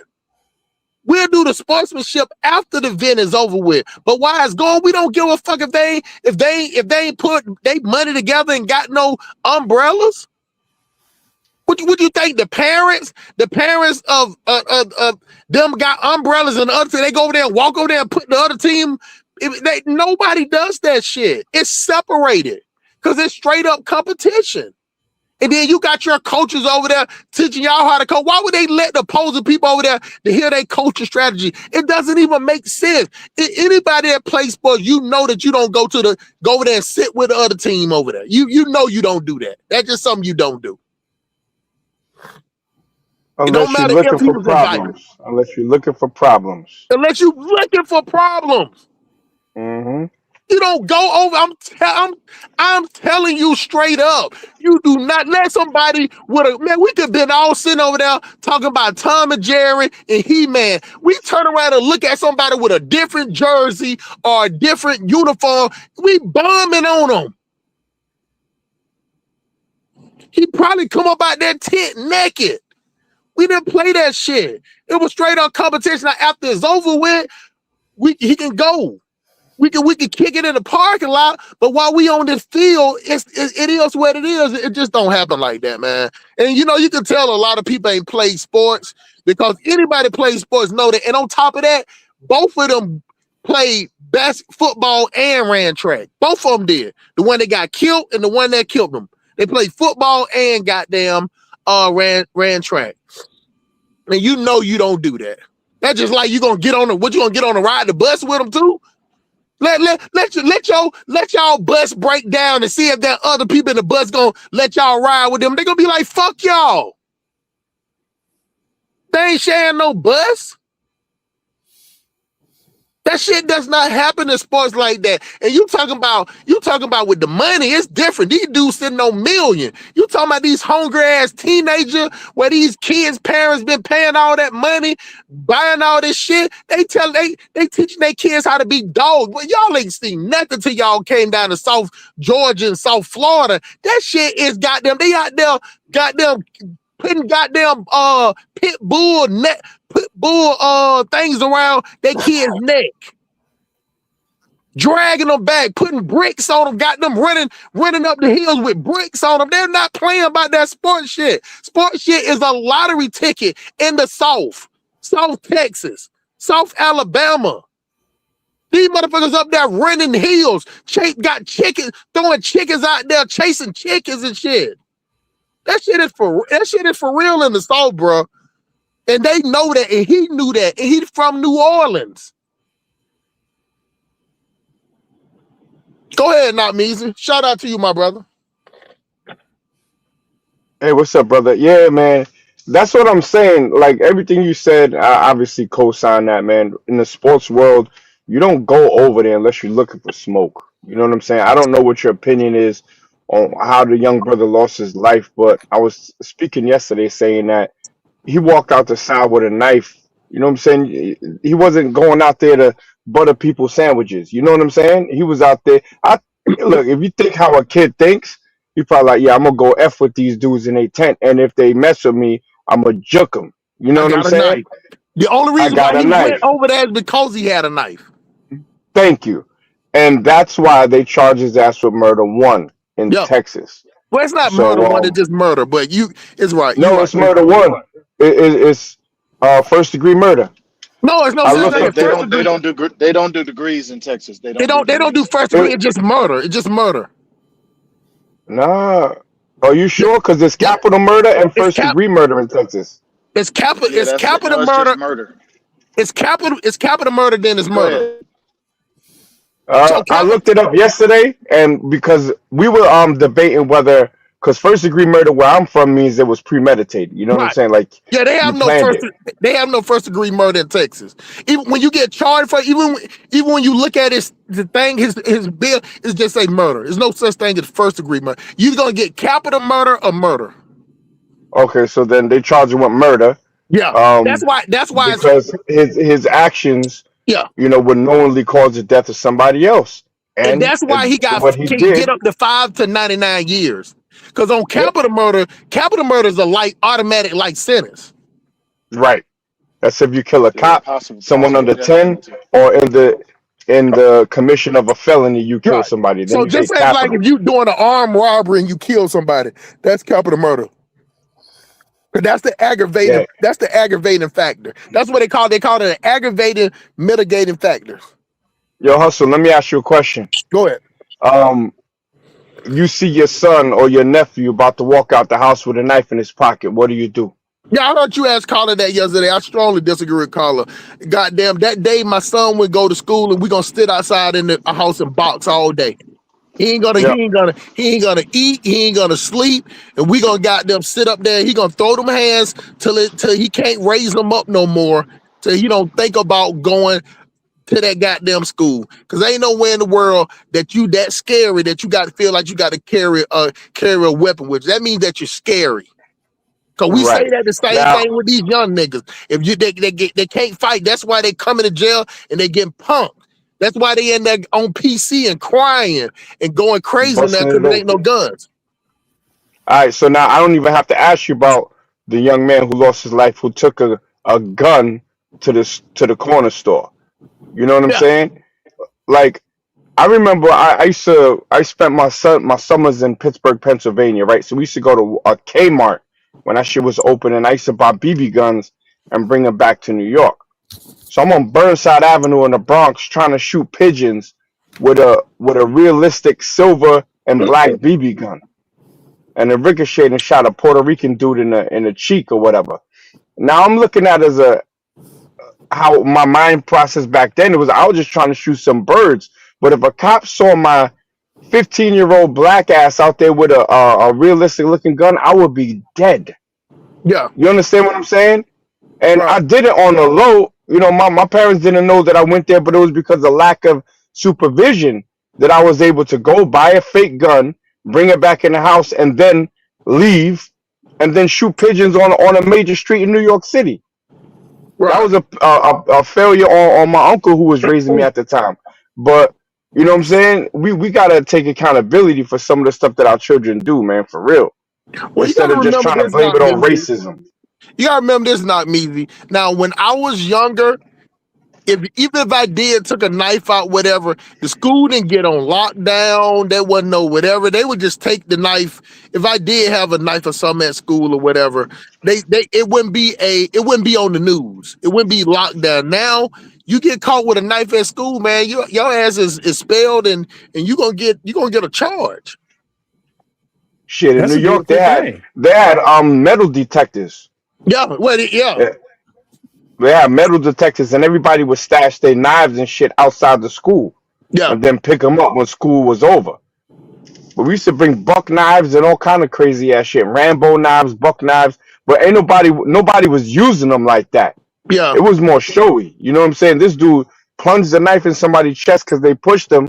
Even if they jumped him, like you went over there, like that's why it's not good to carry guns because that's why people get popped because they rather just just hit you from a distance, pow pow pow, because they scared to shoot hands nowadays. They need to get kids back in boxing and wrestling programs for real. Not But me. It was. it's not just kids though, bruh. It's not just kids. Oh They just yeah. Oh, had a situation. absolutely. Oh yeah, They see, just had check. Miss Leonard, hold on, Miss Leonard, just 1 second before you go. This I was just Okay, gonna say okay. it was a case that happened in Florida that I told Colin didn't know nothing about. This happened at a rest area that had a little convenience store, and so it was a black dude and a white and his fat chick with all that 20-inch yak in her head with them long ass Mm. fingernails. She was out there playing the music loud. And her boyfriend was in the store. She was parked in the handicap spot. The white dude came over there and said something about, how white people, same way with these, just want to go. White people always want to tell you something, always want to try to run something. And the white dude came over telling her, "Ferd, you're in the handicap spot." They had it all on camera in the handicap spot and turned the music down. The black husband, came out there protecting black women, pushed this ain't no goddamn regular like Carmelo got pushed. They pushed the white boy. The white boy slid, not Measy, like goddamn 10 feet. The white dude pulled out a gun and shot him. The white dude is in jail, got life sentence in Florida. Yep, Yep, you see? that's how you stand your ground. Yeah, and But and that's the same thing just happened in Atlanta. Now it's not over the weekend, but they got this Edgewood used to be popping. Now they buck wild. And there was two groups. One of them walking towards each other. They end up somebody bumped somebody. They was having a bad exchange of words, this and that. Some dude lifted up his shirt to show he had a heater, right? The other people were packing too. So dude up that thing and popped him off. He fell. His girl took his strap out his waistband and started busting at the other people, right? And hit a couple of them. Who in jail right now? Him that got out the hospital with 2 in the chest and his girl. They were seen as the aggressors because he lifted his shirt up showing, "Hey, I'm strapped, so what's up now?" Okay, that's a threat. See? And I'm like, there you go. Because see, and I'm going to land the plane right here because I don't want to be long. I'm loving the South because when my man said, we giving sweat equity. That's just what they doing to these mothers down here. You go get that sweat equity. They putting you straight on the plantation for a long time. Nobody playing with y'all. And then you're forgotten about. That's the funny thing. You're forgotten about in prison. Like that shit, like nobody don't talk about nobody in prison like that. You know what I'm saying? Like that shit is gonna be gone and out the way. You're gonna be people out there still on Instagram talking about hashtags and whatever. Ain't gonna be sending no money, ain't goddamn doing nothing like that. Black, that's what I'm telling Carla earlier. Black people are complainers. We don't have no motion and no financial strength behind our complaining. So it just look like we're junkyard dog. I swear not me. I got a cynical brain. And when I see black people, they remind me of junkyard dogs. You get what I'm saying? They'll just bark, bark, bark, bark, bark, bark, bark, bark. Y'all bite, bite, bite. And goddamn, so then after people walk away from the junkyard, what do the goddamn junkyard dogs start doing? They start biting each other. They start fighting each other. They just there to scare off everybody else, but they fight each other, and that's how we are as people. Because if goddamn Carmelo Anthony would have goddamn stabbed goddamn Rashawn, Leonardo, goddamn Edward, that shit wouldn't even made the news. Damn sure wouldn't, because we normalize black death. Same old. We normalize it. You know that's what I'm saying. We normalize killing each other, but we got them thinking something special. Like, oh shit, oh white people. Okay, now we can get somebody that did you. And then you see the black dude out there dancing in a white dude's face. What the fuck is that about? Jumping up and down. In front of a nerdy white dude. You seen that video with the black dude jumping up and down in the white dude face? He got on American polo with some glasses on, look like he work at Dick's Sporting Goods. And I'm like, what? Like, this is what we do, man. We're not. Some of us do that. Not all of us. Not all of us don't do that. I get that, not me, but these are the people that they put on the social media. So the people that don't do it, we don't even get. They don't know about us. Well, of course, I think they do. Come on now, look at the white women they featuring on social media. Boy, they look like they're doggone stuck a golf ball through a garden hose. And let me tell you something. You know the funny thing, not Measy, is that black women these days are calling themselves the white this. I'm the white Kim Kardashian. I'm the white this. They always say that white women trying to, huh? I'm the black Kardashian. You mean? Well, yeah, true. My fault. Yeah. Why would they do that if they say that these people are the one that want to be them? Why do they goddamn put them? Why are they emulating these people that they claim is emulating them and copying? Well, we've been doing that too as men. You know, I'm the black Gotti, black Trump. You know, Wu Gambinos. Like we've been, maybe black men and women. Thing, not Measy. I ain't. Now you gonna start tripping on the North. Stop it now. No, I'm saying because the mob thing wasn't that like in down south the kingpins. Right, y'all ain't had no mob. Yeah, we ain't have no mob. We just had the black drug dealers. You know what I'm saying? We have that. But so that they've been glazing Trump, glazing everybody except bigging up black people. But that's black men and black women in certain genres. You know what I'm saying? Yeah. So I ain't gonna put that only at the feet of black women.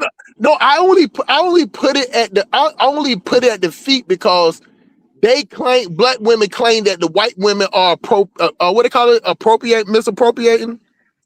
Yeah, what do they call it? But a response to that would be, well, why you got a jar of blonde bleach for your hair? You know what I'm saying? That's misappropriation because black people don't come with blonde hair.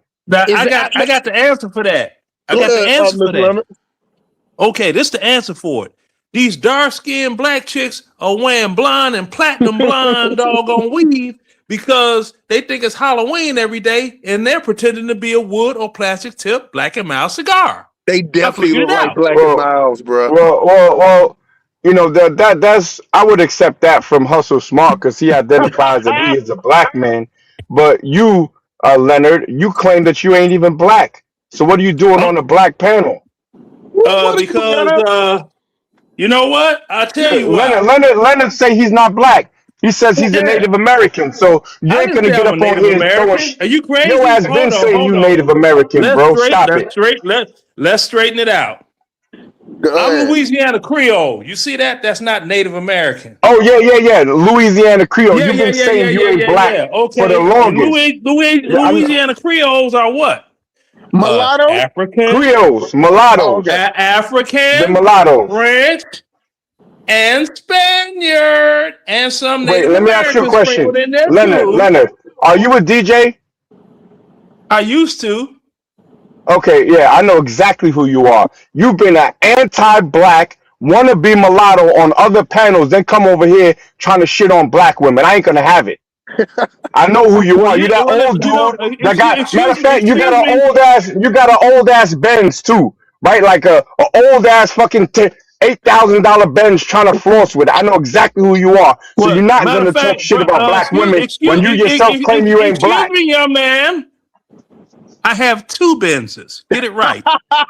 Yeah, and they both. Let me see your Benz. I bet you it's like a 98 or 99, some old shit. Let's see it. Really? You want to go there? Okay. Yeah, let's go there, nigga. And I'll show you my shit. Okay, let's go there. All right, let's see your Benz. Put him on the big screen. I think he's gonna show us the red one. I knew it was red. I know you, nigga. That old ass shit. Get the fuck out of here. Man, that's what we buy our baby mamas, nigga. That's what we buy our baby mamas, nigga. That one's red. Fuck is you talking about? Yeah, that's the one I'm talking about. That old piece of shit.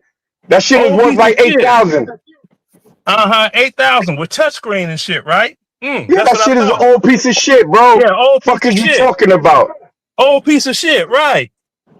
Yeah, I never seen a black man identify as a mulatto with a head full of nappy ass hair. Now get your bitch ass out of here. You come from the Yeah, you just mad because you got disposed, nigga. You a New York fuck out of here. Ass nigga. You ain't gonna talk shit about black women and you claim that you're not black. Bitch ass niggas. This nigga think he fucking mulatto. You ain't mulatto, nigga. You just a fucking. You just a waffle colored nigga. You a waffle colored nigga with an old ass Benz. Fuck you, nigga. Yeah. Disrespecting black women. You fucking self-hating racist cocksucker. Hey, Fuck you talking about, nigga? What made you get both of them red though? What made you get both of them red in Chicago? Because them shits was for the I'm them not in shits is Chicago. old. I'm in Georgia. I'm in the red state. Okay. Yo, bro, them shits is former rental cars. That's why that nigga got them shits on the low. This nigga's a passport bro that don't travel. Okay, is this bitch camming up or not? No, well, there ain't no bitches on here except you. The bitch ain't You did camming exactly up, what I told you to do. You East Coast You did exactly what I told you. Nigga. My nigga. All right, you want me to shit on your whole home? Fuck it. Let me fuck step her on. from the back with a MAGA hat on, nigga. Yeah, all right, that's cool. But now we back to reality, nigga. All right. Yeah. Now I will say that the thing about it is that that what makes Wait, hold on. Let me shit on this nigga's whole world right now, nigga. This shit is supercharged, turbocharged, and electric. 21s, motherfucking big brake kit on the bitch. And electric. Yeah, nigga. Oh, and this is my work car. You got turbocharged electric cars now, huh? This is my work car. Yeah, Google it, bitch ass nigga. And I'm your getting work this car. kind of money. So money. You got something called a job. I remember I used to have those. 15 years you see, ago. I am the business. You see what I'm saying? And you am the business. You a crispy I nigga? am the business. Oh no. Oh, You're a crispy nigga. Look, shout out to my crispy niggas, right? Yeah, but you at work, aren't you? Aren't you at work? I'm a brown skin nigga. That's why you stuttering, nigga. Yeah. That's why but you see, I just shitted on your whole fucking world with the whip, right? But you see, this is the vehicle that I use to get to work, bitch ass nigga. But you see, all you are is an old retired ass nigga that ain't got nothing to do but sip out of red cups, talking shit about black women. Eat a whole dick, nigga. Fuck is you talking about? You didn't With say your that shit no, last no, night when I no, was no, no, fucking you my up the car, ass, did you? this car You I didn't say got that right shit here last costs night. more than double more for your shit. You didn't say that shit Cost last night. cost double than what the fuck You you didn't say driving, you that whole last ass night. nigga. Nigga You didn't riding say that natural, last talking night. shit. Now we going with the gay shit. Eat a dick, nigga. Yeah, with Fuck the gay you. shit. I know. Yeah, You yeah. did last You a night. fake mulatto talking Mm-hmm. shit about black women. I'm Nigga, proud to be an go drink American, yourself. where at least Go I drink know yourself to I'm death, nigga. free, and I Go don't drink have to yourself live to death, around nigga. people Yeah. that are like you. This You is little who he nigga. is. He's an anti-black racist that's black that Well, you thinks know he's a what? mulatto. Yeah. The person that owns Well, the show, we have a well. good time talking. So this knock me. Yeah, he don't know who you are though. Wannabe. He don't know who you are. I know He who you does. is, nigga. Okay, so how many times have we communicated on this panel? Nigga, you've been coming Even up after here the for show like a ended? year or maybe 2 years. Oh, we Guaranteed. had good Don't even times try it. here. So knock me easy. Knock me easy. You have good times in here because Knock you ain't me got no easy. bitches. You a You ain't got bitch. nothing to do in your life, I know I right? got nothing to You do ain't in got my nothing to do in your life. life. So you At just all. fucking play records and drive them little ass Benzes. Nigga got a fucking While baby you mama work Benz. every Fuck day. you talking While you about, work nigga. every day and pay taxes. You work every day and pay taxes. You bitch. And you know what? You know what? My tax bill is Yeah, I coming, know and that what. shit is fucking Stop more than paying you your make. taxes and see what That's happens. more than you make, nigga. Yeah, okay. Hey, Leonard, Shit, you why you bitch stop ass going nigga. on? Hey, Leonard, why you stop going on Brandon's channel? Who's Brandon? Pan African Strike Back. Oh, his channel, it just started pinging back up in my alerts. Okay. Because yeah. All the channels don't ping for some reason. Yeah, I was Right. just on his show last week. We were chopping it up a little bit. Okay. Yeah, that's the brothers out in Cali. Yeah. Yeah, martial artists and stuff. Yeah. Yeah, he cool brother. Yo, 76's dream. You said to be fair, everyone in Europe drives Audis and Mercedes. No, sir. Not in the Netherlands. They have car tax here. So most people out here drive little ass French Opals. If you Yeah, they got drive bread, those small ass cars. they drive big shits. I got a fucking station. And you can Google this shit. It's a T8. A V90 T8. Supercharged, turbocharged, and electric for the first 70 kilometers. Fuck out of here. Niggas is pushing big boy whips out here. Well, Not no baby I'm mama gonna say fucking this, man. Mercedes. Big boy whips out here in the Netherlands. Yeah, nigga. Yeah. Your ass ain't never been outside of. You ain't never been outside the Bible Belt, whole ass nigga. My nephew lives in Rotterdam. He DJs over there. His name is Jamie 326. So do I. So do I. Bullshit. I live in Rotterdam. Jamie Bullshit. 326. I'll book that nigga and then don't pay his bitch ass. Fuck you talking about. No, you wouldn't. You a bitch and you a hoe and you a cunt. Yeah, all right. Yeah, all right. That's nice. You little cunt. Hey, well, I love the way you New Yorkers, y'all be rough and tough and all that stuff on the internet. But then when y'all see somebody face to face and you're not in New York, y'all be quiet as church mouses, pissing on crazy. cotton. You know, your ass gonna get bucked off. The plural for mice is not mouses, you dumb, ignorant, down south coon nigga. Yeah, I love them mices to pieces. Mouses. I love them mices to pieces. That's some George Clinton shit. You wouldn't know about that with your young ass. Yeah, nigga, you retired from the military. That's the only fucking travel you ever did. Who told you that lie? Yeah, you nigga. You've been showing your retirement I never shit. said I retired. You retired from the force. I never said I retired from the military. Nope. Are you still active? It was the police department, right? Nope, that either. What you retired from? Nothing. McDonald's. I got fucked up when I was in the military mentally, and I'm getting that crazy check. And that crazy check. All right. So, all right. There it is. There it is, nigga. That from that Agent Orange? Yeah, I don't care. As long as the doggone check is green. This nigga's a fucking whole retard getting up on here shitting on black women. Fuck you, nigga. I is a Fuck retard, and you were so mentally challenged that you think a fucking C-Class is a real Benz, nigga. You've been showing that same red C-Class for the past fucking 4 years since COVID, nigga. Upgrade your shit, whole ass nigga. But you can't because you want to fix. You want a fixed income. You a fixed income, nigga. Yeah. You want a fixed income, nigga. Yeah. Sure enough is. Yep. Yeah. And calling me a darkie. as And if let dark me skin like, is you know, bad. the darky Calling me a darky as Christian. if dark skin is bad, nigga. I'm brown I didn't skin, say it's but shout out bad. to I my just dark said you're skin a people, Christian. nigga. You want to be a motherfucking mulatto. You ain't even I don't mulatto, want to be a bro. mulatto. Your hair is too nappy, I nigga. am mulatto. You're not mulatto. Okay. This nigga's delusional. You Okay. You say what you delusional. want. Mm-hmm. Yeah, nigga. What you Yeah, drinking in say that what you cup? want. He What you drinking No, I drinking drink in that cup? Budweiser. Budweiser He drinking that because I like Budweiser. Budweiser. Mm-hmm. Yeah. Yeah. I See, took you as a Bud Light guy, but I was close. I oh took you as no. Bud Light, that's that Obama beer. That's that. a Woo, woo, woo. I don't know why people. You know what? I don't know why you got some people in Chicago. They be pretending that Obama ain't gay. He gay as a blade. You know, he like them light skinned with good hair, like Jesse Smollett. Yeah, that's his type right there, boy. Hey, how many beers you go through in a day? Just average. I don't know. Six. Nah, he probably knocked down a 12. I don't know. 12. I sip. I go to sleep. I watch movies. You go play Like some music. I was watching Rambo 3. I'm finna watch something else, like Mississippi Why don't you Burning. play some music? Play some music. No, DJ. He gonna get a copyright strike. I play music. See, you trying to set You him up with dumbass your nigga. You stupid actually ass. thought I really wanted to hear your stupid ass play, you No, stupid ass. you a stupid ass. You trying to fuck his channel up on the low. You see, you No, see how niggas, I fuck you see with how Kala. niggas I was fuck with trying to Kala. set you up on the low. See Well, that? one thing, Kala is black. You claim to be a I mulatto, know, nigga. and you trying to And set we him up not on the looking on low. the I don't give a mulatto. fuck. You an East Yo, Coast what- motherfucker. Fuck you. Yo, Fuck what's your fuck cousin's Pop, name? Fuck What's your Biggie, cousin's Jay-Z, name? and That the rest of you DJ out bitch here? made motherfuckers. Fuck y'all. What's your cousin's name who DJ out here? Robbie Rob or some shit? What's his name?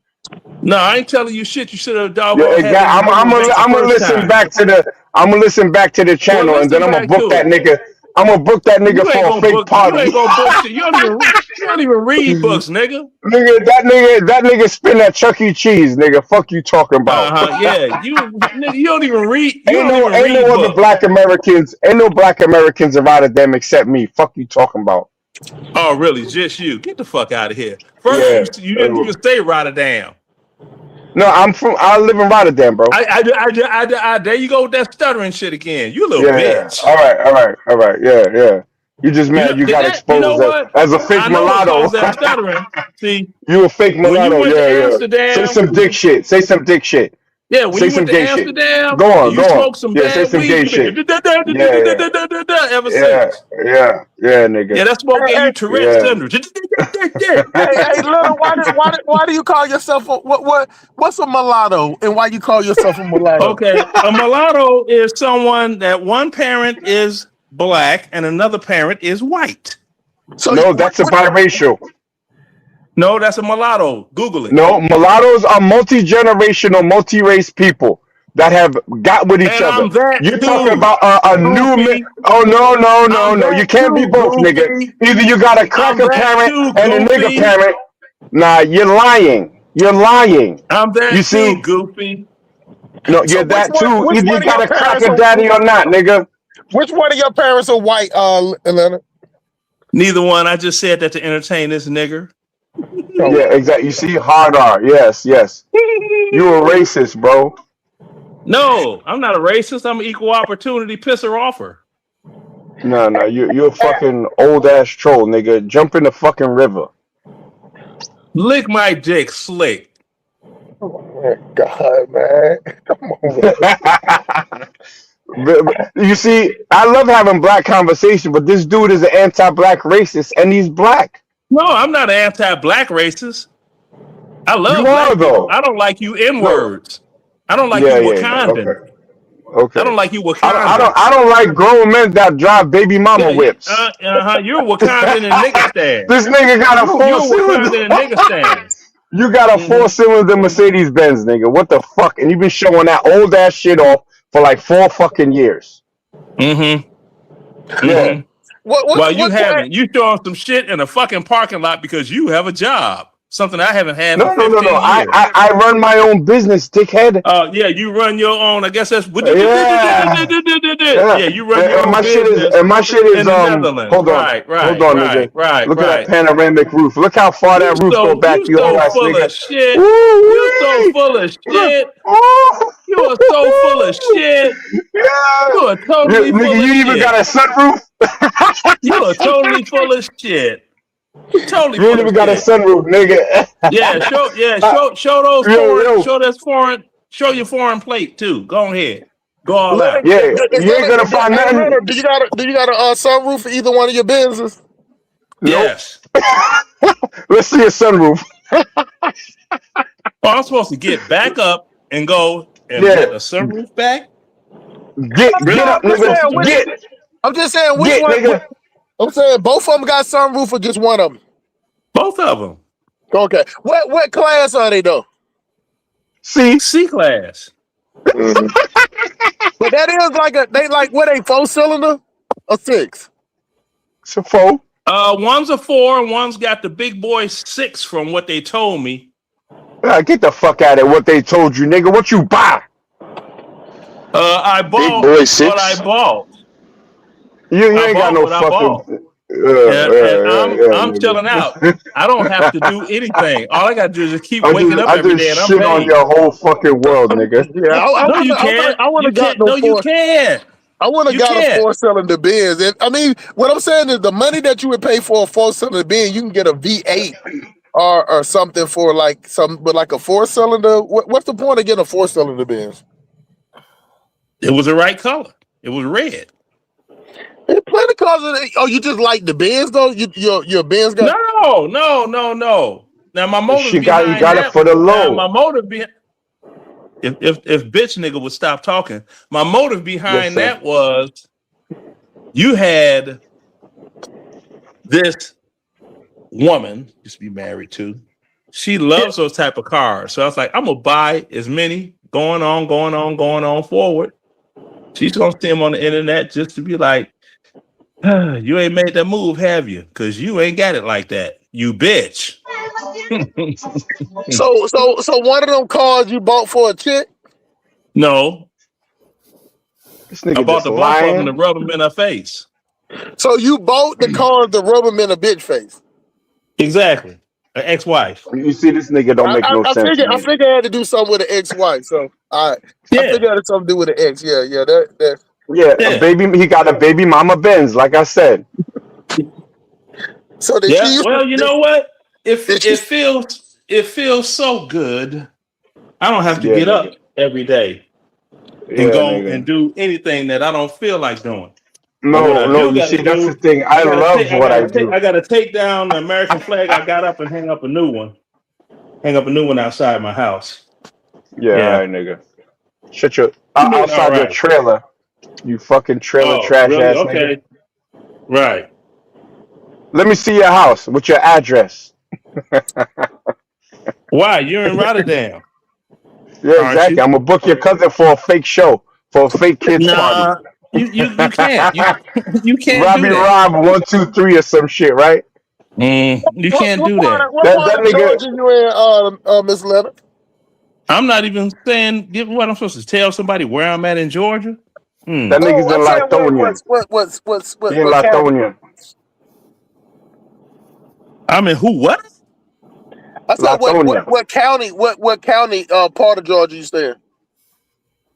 Oh, DeKalb, Okay. Decatur, somewhere DeKalb around County. there. I I got don't you. know. I was in Nah, this Chatham nigga County. act I like was he living in don't know. Savannah. I was doing great. They had one hurricane come through too many. Let me see. I gotta let me share stream some of this. Hey, This, nigga, I'm industry be on your on- ass until you say, God bless the black woman, nigga. You better say that. I'm on your ass for the whole show, nigga. Okay. let God me bless see. the black woman. The black What's queen going is on, man? God. Video viewing Say it, audience. This is nigga. Leonard Remix Roy. I'm doing this little piece of video. I got one phone in one hand, and Knock Measy, he's a homosexual, and he's talking about he wants me to say something about blessing a black woman, something of those sorts. I'm like, really? I told him my doggone bust his mom out wearing a MAGA hat, hit it from the back, bust it wide open. Yeah, I said that. I'll bust your mammy wide open. You mad because your black woman left your ass. Now you eating cup of noodles and drinking beer all goddamn day. Are you serious? Who hurt you? You done lost your damn mind. Who hurt you, nigga? You done lost. Ooh, you see that? I told y'all he was homosexual. Isn't that a female line? Who hurt you, nigga? Who hurt you? Ooh. Nah, his woman had him buying fun. Your woman had you buying cars just for spite. This nigga's heart is in knots. Yes. Mm-hmm. Yeah. How do you do? That doesn't have any shock value. That doesn't have any shock value, you don't Leonard. have any shock value. You're a fake mulatto. How you gonna try to be a mulatto? Oh, now I'm a fake mulatto too. Yeah, your hair is a mulatto texture. You're not a mulatto, bro. You couldn't even say you called the biracial as a mulatto. That's not a mulatto. Mulattoes are multi-generational, multi-race people. You named the biracial, but then you said your parents ain't white. Black in the United States that's been here since slavery is a mulatto then, under that premise. No, that's admixture as opposed to a majority of mixed admixture. Yes. Okay, hey, I want y'all to hear this on my channel. Explain it. Mm-hmm. Now fuck your channel. You got Is this on your channel? Is this on your channel? That nigga is I'm recording it right now to upload it on my channel. All right, good. All right, go ahead. Let it all hang out. Hey, Mr. Leonard, you got nails and shit? I got who? This nigga got nails. Your fingernails. Oh, yeah, I got to clip them. Okay. This nigga's a crackhead. Yeah, I got to clip them. You don't even do personal hygiene, nigga. Shave your ass. Ooh, he's all concerned about my booty. I told you he's a homosexual. He's sweet meat. If he was light skinned with good hair, Obama would be on him. Light skin with good hair, bro. I can show you my hair. I'm not ashamed of having African features, even though my hair is not nappy per se. But I don't shave that. Your hair's not nappy per se. It's not. It's literally not. It's literally not. It's not. I didn't say your hair was nappy. I got Indian in my family. Like them light skin with good hair. I got Indian in my family. I got Indian in my family. You got who to what? I got Indian in my family. Yeah, that's what all you Wakandans. Cherokee like you. That's what all you Wakandans and niggas say. Look at this nigga's nails, son. You got duty under your nails, bro. Really? So you got duty under your nails. Yeah. Mm-hmm. Yeah. Truly do. Mr. You got duty. Hey, Mr. Excuse me. The fingernails is kind of long, though, bro. They is kind of long. Yeah, I know they kind of long. I don't care. Yo, you ain't doing nothing. Take care of your hygiene, dumbass. Mm-hmm. I don't care. You talk about a black woman, but you can't even do your fingernails, dumbass. Do my fingernails? That's so gay. That's what they call. Wait, that metrosexual? Yeah, I call them borderline. Nah, it's called having good hygiene, bro. No, it's called having good hygiene. Yeah, if you're in the food service industry, yeah. Other than that, no. Yeah. You think a woman's gonna let you touch him with them kind of fingernails? Oh, but you don't touch women because you're fucking alone. No, because miserable. I've been trying to. You're alone and miserable. Touch on you. You see, here we go. It's Rotterdam, bro. You homo flexible. Yeah. All right, no doubt. Yeah. What you'll do to him, Mr. Leonard? What you'll do to him? Yo, smart. You ain't shit, bro. I'm gonna bring some old school. I'm gonna bring some old school Jerry curl juice and spray it down his booty hole and plunge him like a plunger. Yo, Hustle Smart. Yo, what the fuck is wrong? Hustle Smart. You know you're wrong, right? You know you're wrong for that. I didn't think you were gonna take the bait. Pause. Yeah, no, it's like this. This nigga crazy. Got props. I'm like, see, I'm gonna get that carefree curl, squirt it in his arm. That's how we gotta be a mulatto, because he sprayed that Jerry curl juice in his shit. That Jerry curl juice. Mulattoes don't need that. You know what? Mulattoes don't need that, bro. Mulattoes don't need that. You fake. And your mammy gonna watch. Yeah, mammy. Yeah. More Yeah, your racialized mammy. terms for black women. More No, that's a racialized term. terms for That's a black term women. for your mammy. Yeah. Mr. Yeah. Leonard, that Budweiser got you acting like that, bro. Oh no! I act like this all the time. Oh, okay. Yeah, I act like this all the time. You just see I me know in real this. life when I'm not trying to be as PG-13 as possible because I don't want anyone to get a strike on that channel. Right. Yo, bro, you're not a mulatto, bro. You're not a I mulatto. didn't say I was mulatto. I said that as a joke to you, you little crispy boss. No, but you've been saying that the whole time. You No, have I an haven't obsession been with saying that. mulattoes. You've been lying since you've been on here. You East Coast No, New I York. said Tupac I wanna said be you were beehive. I said that you said you were Indian. But then you corrected it by saying you were mulatto. Hey, Look at this dude. now this Yo, character, look at he your got turkey neck. he got Yeah, I'm gonna pluck you in your flabby neck, nigga. He got that New York problem. Why your neck flabby, Oh, nigga? that's 6 Why your minutes. neck Okay. flabby? I already got 6 minutes of video. So this is Leonard the Remix Roy signing off with Nakmeezy, the Wakandan from Niggistan on shout the channel out, bro. Yeah. Shout the channel out. Why your neck look like a turkey neck? Because that's a emphysema. This nigga got a wrinkled neck. Why your neck wrinkled, nigga? Go iron your neck. Mm-hmm. Go iron That's your all neck, you can do. nigga. That- What kind of t-shirt Bro, you got on? Your jokes are What kind not of hitting. t-shirt you got on? What kind of t-shirt you got Oh, on? what it says, Walmart Green. Pioneer DJ. Pioneer Hey, go play DJ. me some tunes. Go play me I'm some not tunes. playing nothing on here. You're trying to get his channel struck because you're a bitch. Nah, nigga. So Nah, your play some DJ, other shit. Yes, you are. Yes, so you your are. DJ name is Remix Roy. Yes, you could Google it and it'll show. This nigga's name is DJ Dildo. Right. Yeah, type it in Google as it's displayed on there. You DJ My whole Dildo, history will nigga. come up. My history will come up. DJ Dildo on the ones and Mhm. twos. Exactly. Can't Yeah. Google your name, Nakmeezy, and the Yo, damn thing drink come up. that beer. Drink that beer. I want to see your neck wiggle.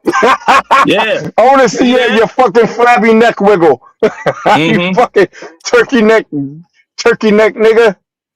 Come on, Mhm. drink it. Now you don't want to drink. You don't want to drink. Yeah, I've already had No, the take a drink. swig, nigga.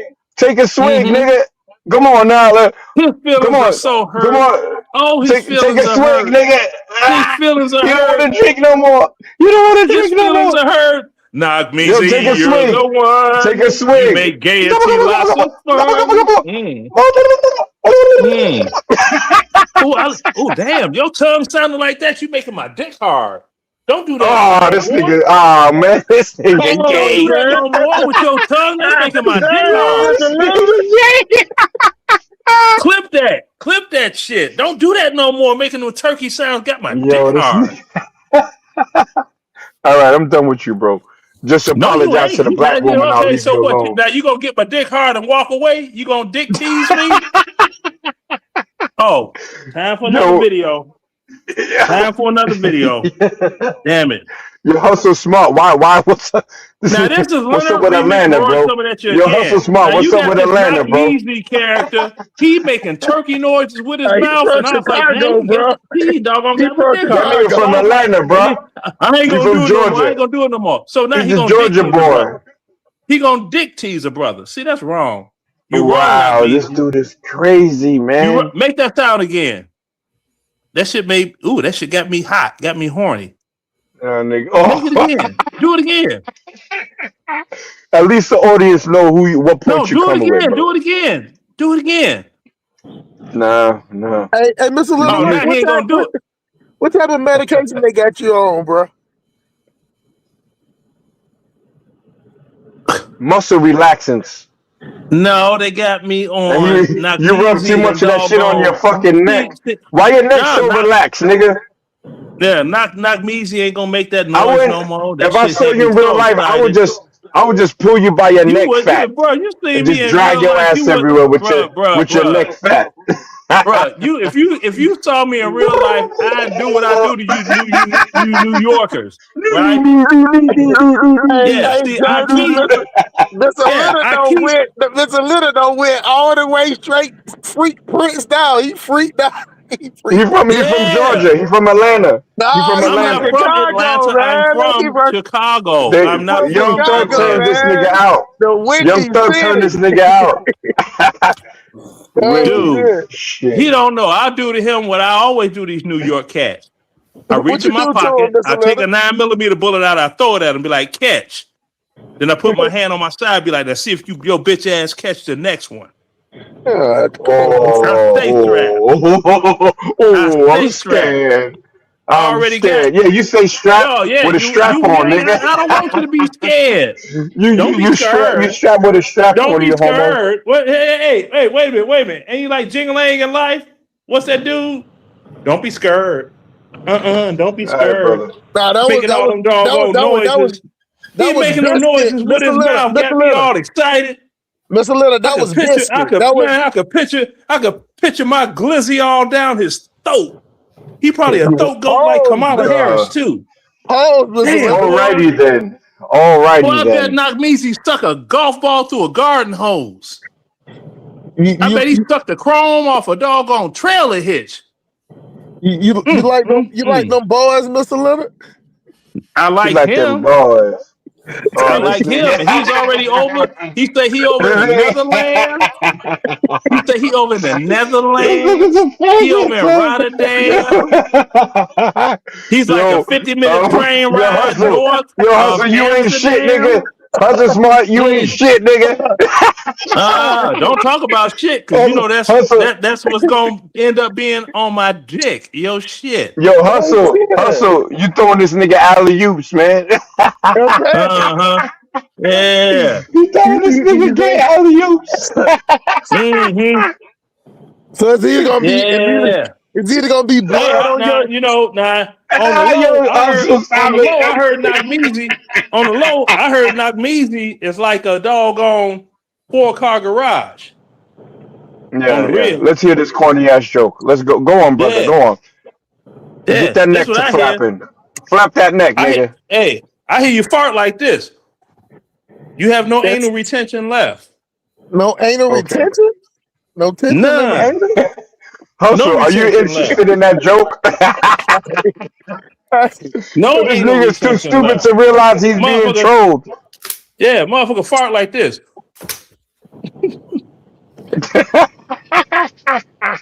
Yeah, he had So, this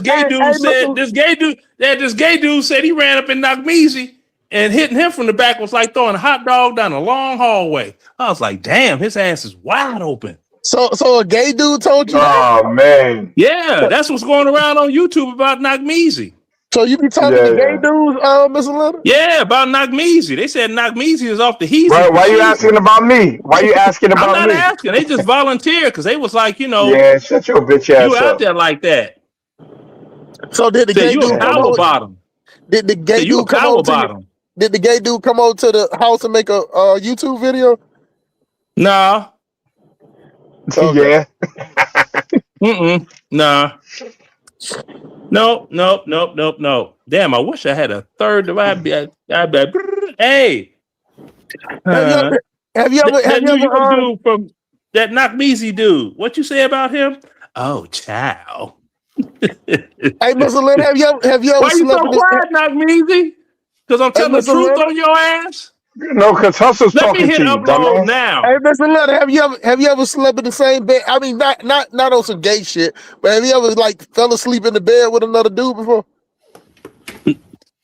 If it's not my son or like a brother in my family, That means no. yes. Like a that play? means yes, nigga. Well, what about if it Ain't was no like play. a play? No, ain't no play, nothing. I'm talking about Y'all niggas my be sleeping nut biological to butt. brother. Y'all niggas Now, let me sleep nut to see. butt in the bed. Now let me see. Let me hit. Okay. And matter of fact, hold on. I might be able to tag this channel in this video. Let me see. Yeah, I bet you your ass to get blocked. You try to tag this channel with that bullshit. No. Kyla Nation. There we go. All right. I see it right there. So at K. Oops, that's a O. K A. There it Can't is right even there. As soon see. as I hit K, it came up. All right. I'm on the right track. It say Calanice Cal Genesis? Is that what it? Hold on. Now I gotta look into this. Is it Cal Genesis? Is that the channel? I don't want to tag the wrong channel. Hey, when No. last time you been on a date, Mr. Leonard? About 3 days ago. With Get who? the fuck out of here. What? Tell us about the date.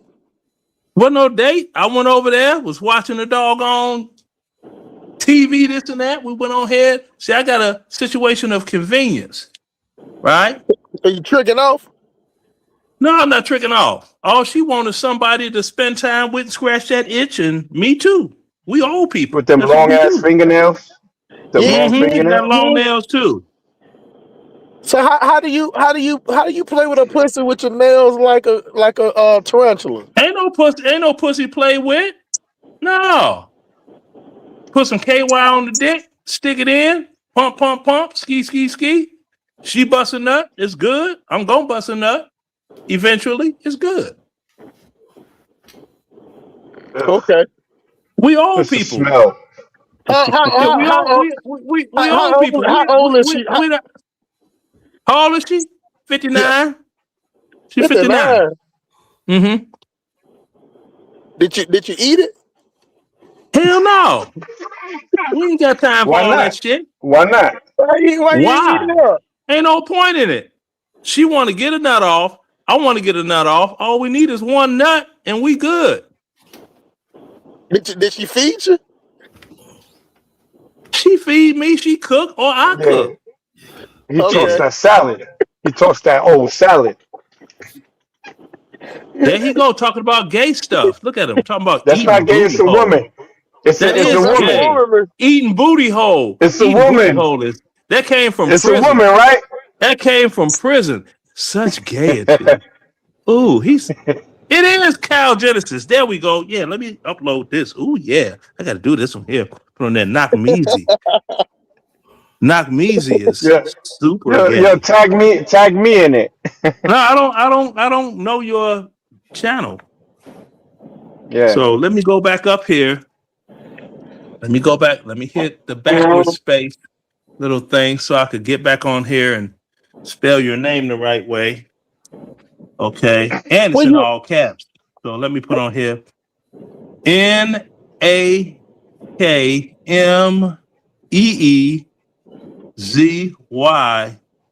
is super gay. Where you met at the VA hospital? Where you met the chick at? No, it was a event going on At the Piggly in the Wiggly. park. Music event going on at the park, and everybody was having a good time, and we got to chopping it up. I'm with my grandkids, she with her grandkids. We all chopping it up. This, that, one thing led to another, and we was like, hey, you ain't looking for no somebody trying to move in with you or marry you and all of those goop ass shit. So hey, it's all good. We just we all about friends with benefits. Shit's all gravy. All gravy.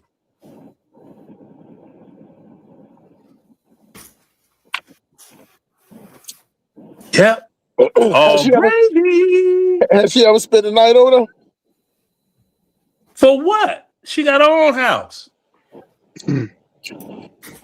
Old motherfuckers don't cuddle, and then them bitches be going through hot flashes and shit, ripping the whole comfort off the bed, talking about it's hot in here. No, bitch, it's you. Y'all don't know about you know what? Y'all young. My bad. Yeah, menopause is a bitch. Old chicks. Menopause is a bitch, man. Y'all gonna find out later. They call it menopause because men be, oh no, I'm gonna pause on this.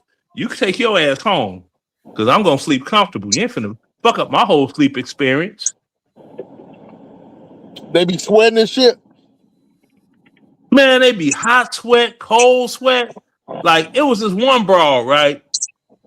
I'm over somebody's crib, we chilling and shit. Right. It's hot outside than a motherfucker. This motherfucker has got on a hoodie tied like this and a blanket over. Talking about, are you all cold?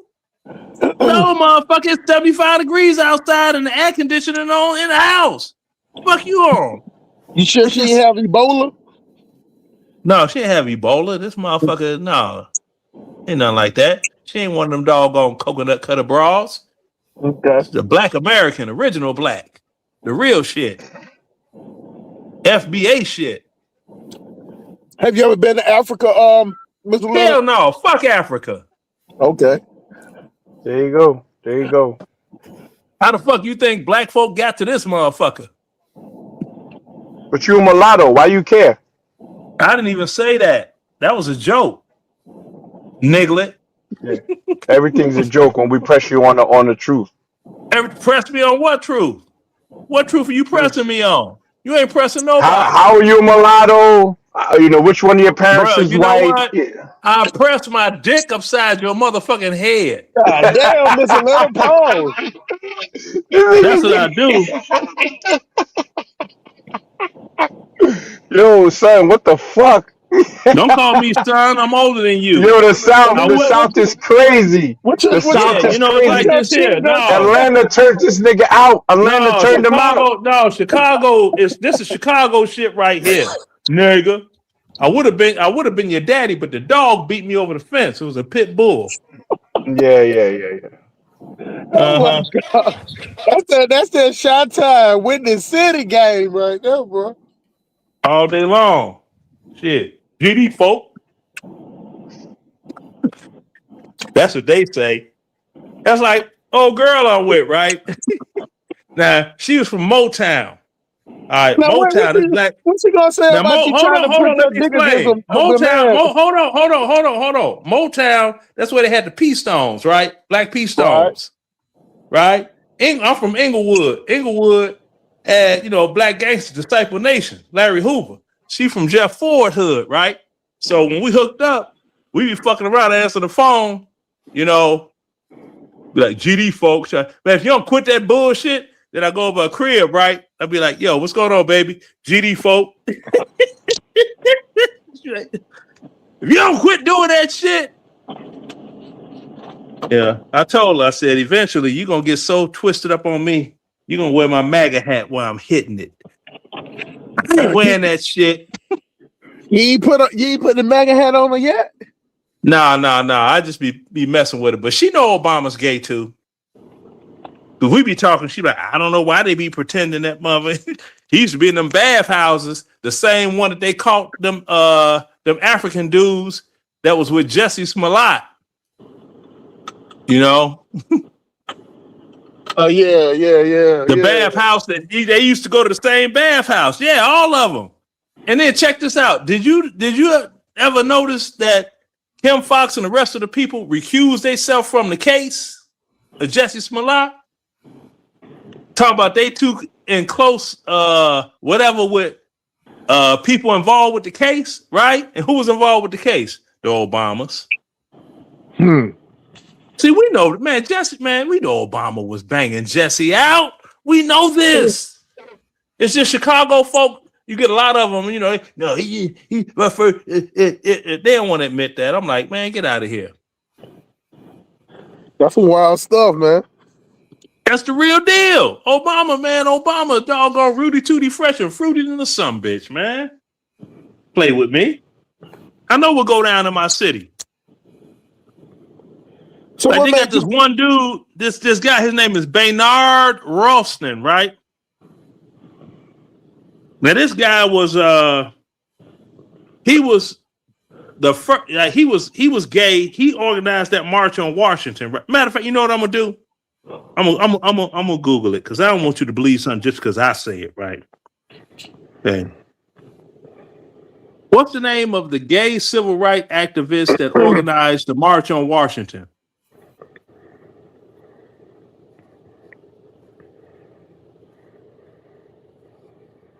I'm waiting.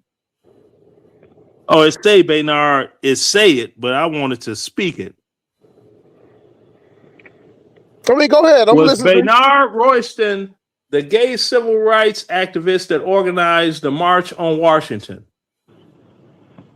According to Wikipedia, Bayard Rustin /Beard/Byard, March 17th, 1912 to August 24th, 1987, was an American political activist and prominent leader in social movements for civil rights, socialism, nonviolence, and gay rights.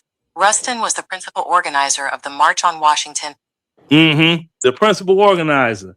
Now, here you go. Here you go. One more again, because you know they made a movie about him, right? Nah, I didn't even know. That's my first time Okay, they hearing made it. a movie about him. Check it out. I could show you if I was to pull it up, but I'd rather do it this way.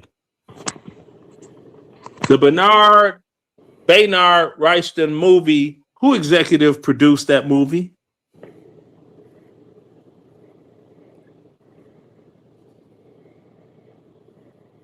If I say his name right. 1982. No. The Diner. No. What type of phone you got, Mr. Leonard? Your goddamn screen cracked, bro. What type of phone that is? That's this one. It's an old one. I use this for Googling and shit. Yeah. I got one like that too, man. I'm just talking shit. Yeah, don't worry about it. Let me see.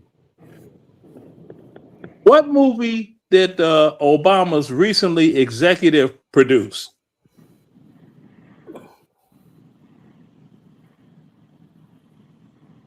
What in the fuck? It says, okay, overview. I don't want overview. I want vocal view. Where's my glasses at? See, they gonna make me doggone pull this movie up. Let me see. What is this?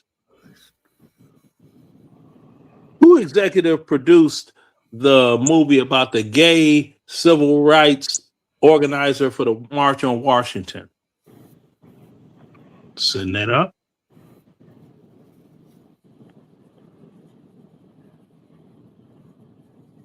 Okay, it says Barack and Michelle Obama executive produced that film based on Rustin 2023 on the life of Bayard Rustin.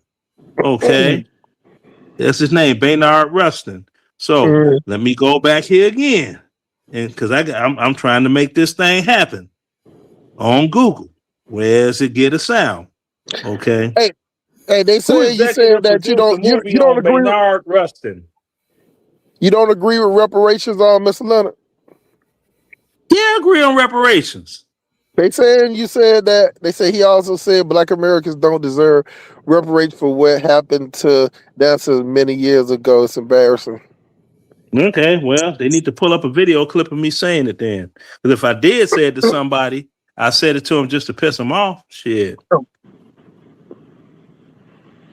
I'm all about the money. Ain't a damn thing funny. Let a motherfucker tell me, we have a reparations. Give me that check.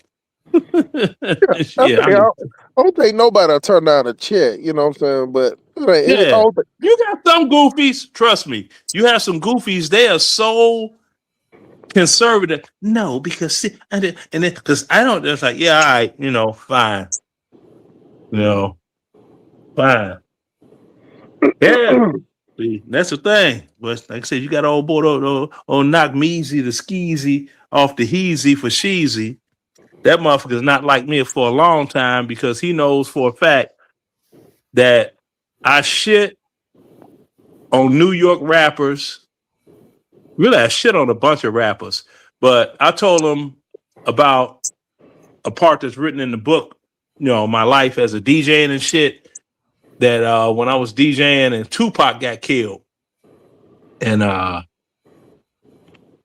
somebody had came up there talking about, you need to play a song in his honor. I said, okay. So I announced that Tupac had died, when he got shot in Las Vegas. Said, gonna play a song in his honor. I played Biggie, Who Shot You? They tore the club up. It was so much fun. What city you was in when that was happening? Oh, that was on a military base. That was at the Engineer Club, Fort Leonard Wood, Missouri. Called the MPs out and everything. It was buck wild. I really enjoyed myself. And then after that, I ended up getting stationed in Korea almost immediately, and I was How many DJing at years the you was in Warriors. Korea? Huh? How many years you was in Korea? Oh, 13 months. So out of all your deployments or stations or whatever, which one you like the most? Damn, that's a good question. Hunter Army Airfield, Savannah, Georgia. Oh yeah? Yeah, because it's a small base. You don't ever go out in the woods doing any training and any of that shit. And it's like a 9-to-5 job. You get off at the same time every day and all of this. And mainly they got a bunch of high-ranking individuals that's trying to doggone slide dick to them privates. So, you good. You ain't got to worry about, no bullshit. Stressed shit. Motherfuckers, all they trying to do is get paid and get pussy. Or dick. Depending, Thank you, Obama. Same-sex serve in the military openly. Bullshit.